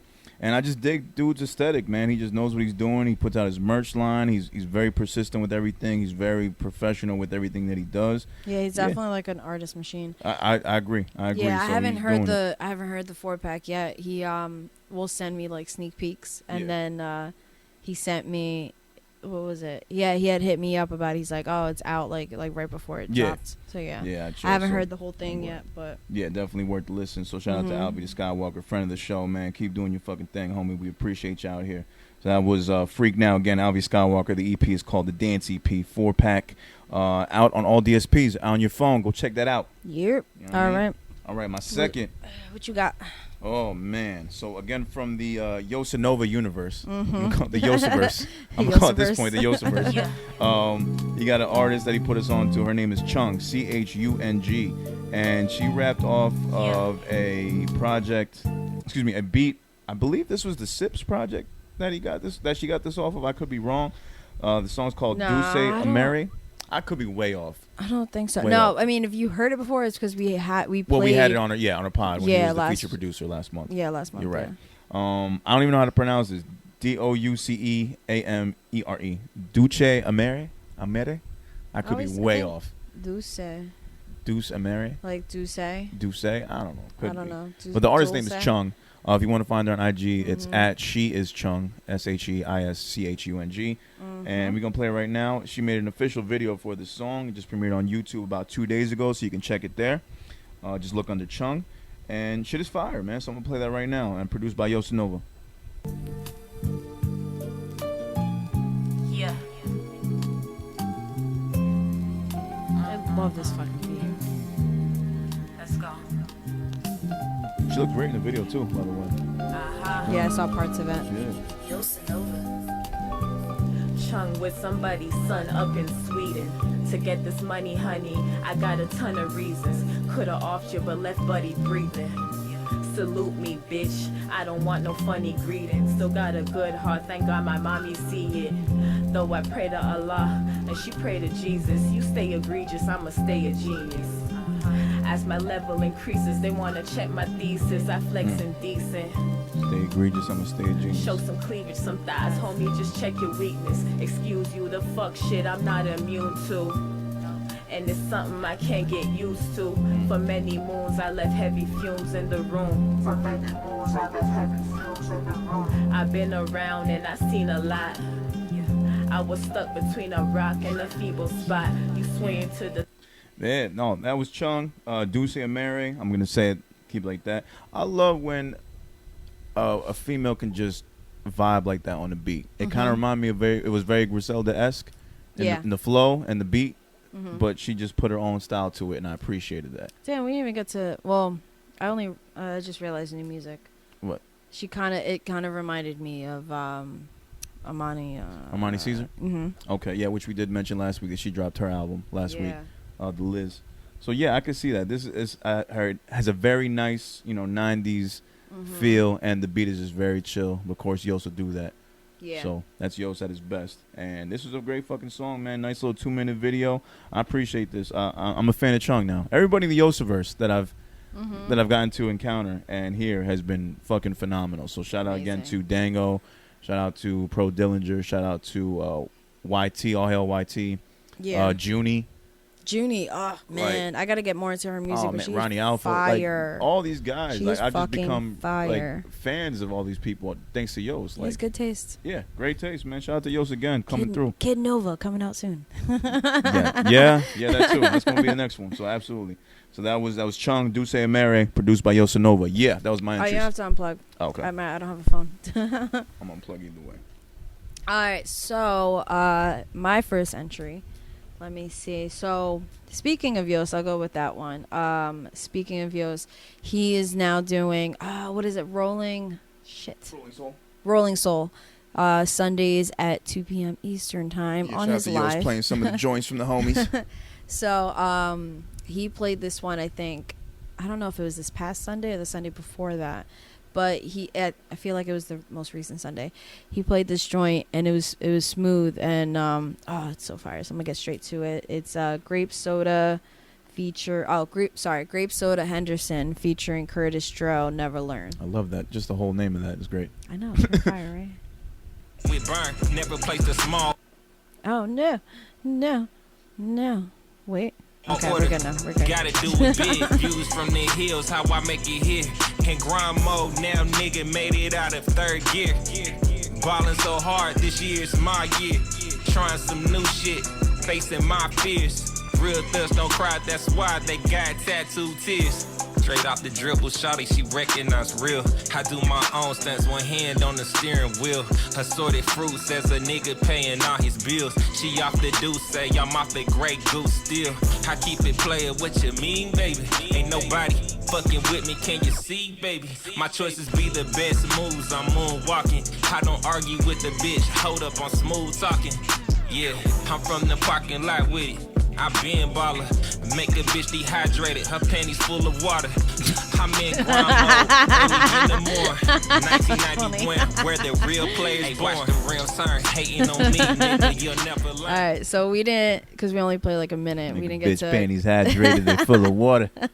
We didn't get to Curtis, but that was GrapeSoda. It was dope, and I think they're from ATL, so shout out to Atlanta. But yeah, they played that, and then as soon as I heard it, I was like, all right, it's gonna be my if you don't know. I'd like nothing that. Like getting a bitch's panties full of water. I feel you. Ain't nothing like that. That's when you know you got them.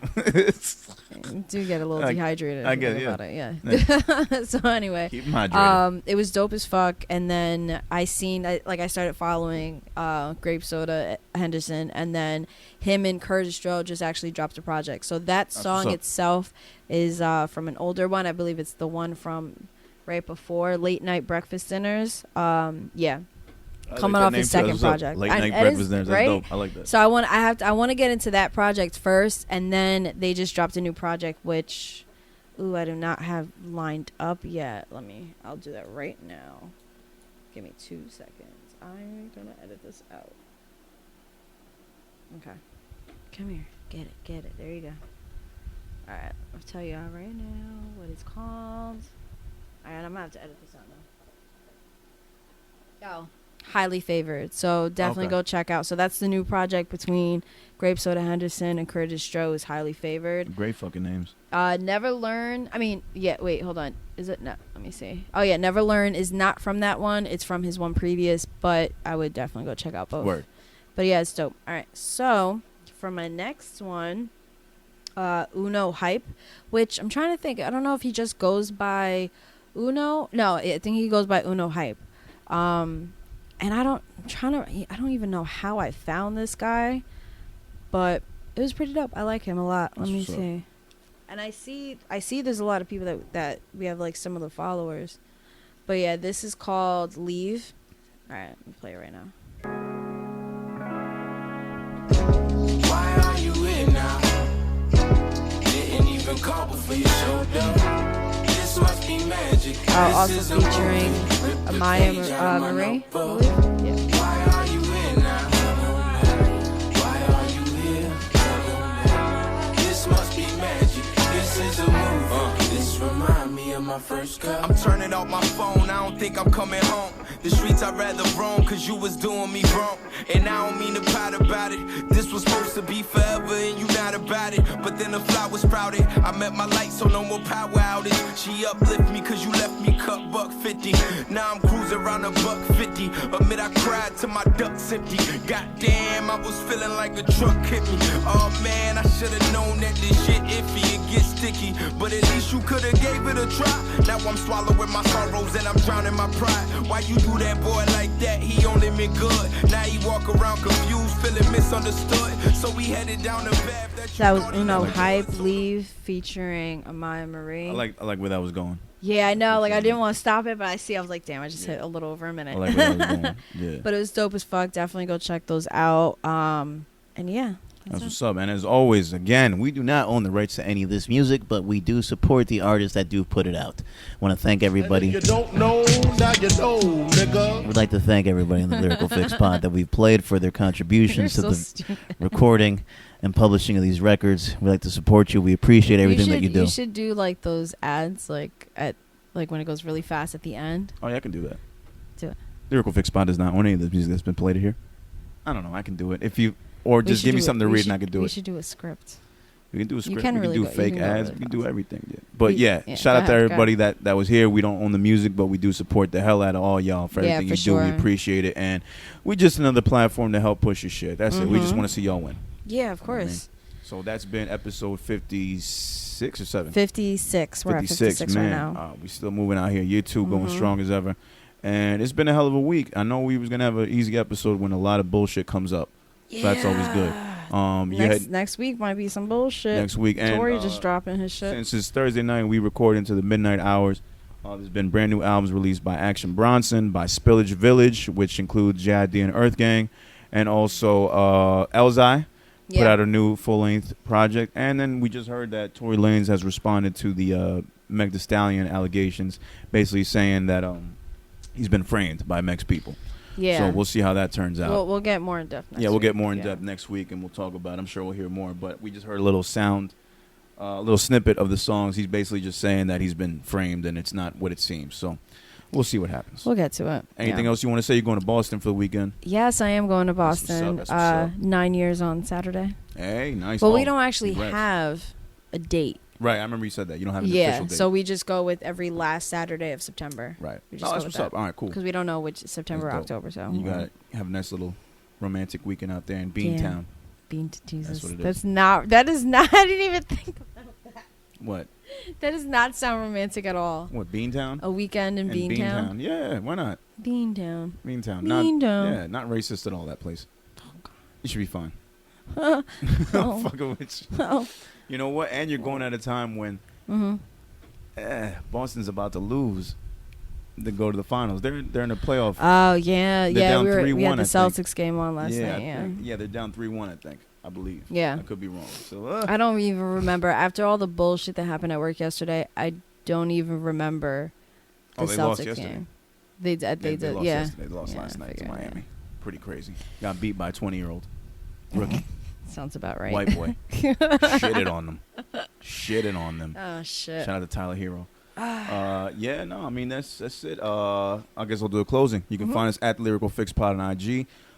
Make sure to follow us on Anchor, Audio Mac, Apple, Spotify, YouTube. Make sure to like, rate, comment, subscribe, give us 5-star ratings. Keep us hot out on these podcast streets. Make sure to check out the full episodes, the clips, as well as the If You Don't Know segments. Those are put in separately on our YouTube pages. Show love to those as well. I gotta put the clips up. Yeah. I keep forgetting. I do it every once a month maybe. All right. Well, we'll get more clips up then. I know. We'll do that as I well. have to do. Yeah, it is what it is. I see it. Jean Grey's out here. She about to flourish out in these Beantown streets. She I might just smack a almost took nigga off up. my headphones. She might smack a nigga up. You never know. It's just, I wish I could mind control some shit. That was not one of her powers. No. Rogue's power was that she touched a nigga and she took her power. No, I know, but I'm talking about Jean Grey. Oh, by the way, I'm talking to Jean Saint. Grey could definitely mind control. I What are was you talking to about? Saint, What did, and we did talked she? about Yes, the she whole did. thing. Yeah, the sorry. thing that she would wear, the thing that Professor X would Yeah. wear. Oh, yeah. What was it? Cerebro. Ah, that's right. Well, the whole thing was cerebral. The whole thing was, yeah, but that's it wasn't the thing. the helmet. Wasn't just Was the helmet, the there was the connection machine. to But the Cerebro was the name of it. And so when I told Saint that, he looked at me like, "Come on, nigga, Cerebro." I know. I'm like, "Shit, you're right." And as soon as he said it, I'm like, Oh, "Cerebro." so embarrassing. Of course, So cerebellum, Cerebro. Who's your bro, Cerebro? It's so embarrassing. It very much so. We can't even call ourselves fans. Yeah. But then again, But anyway, Jean Grey definitely had Jean Grey had mind control. she You're had right. telekinesis, right? Something That's like what it's called? that. Yeah, Yeah. She can control shit with her mind. Mm-hmm. Yeah. Exactly. One of the strongest ones. Yeah. All right. Look, either Love way, her. have a great fucking time. Happy Yeah. anniversary as well. Thank you, baby. And yeah, we'll see you get back. Hopefully, get some sushi when you come back. Rage and sushi. Rage and sushi. Oh, Rage and sushi. sushi rage. Sushi rage? Have you had sushi? It's all the rage. That was corny. All right, we're going to leave it at that. You already know Lyrical Fix Pod has been your host, Kid Pro. And Sade. Make sure to stay safe. Keep your hands clean. Keep your face clean. Keep a breath mint under that mask. And wash your ass because it's crazy out here. Catch y'all next week. All right, peace. Peace.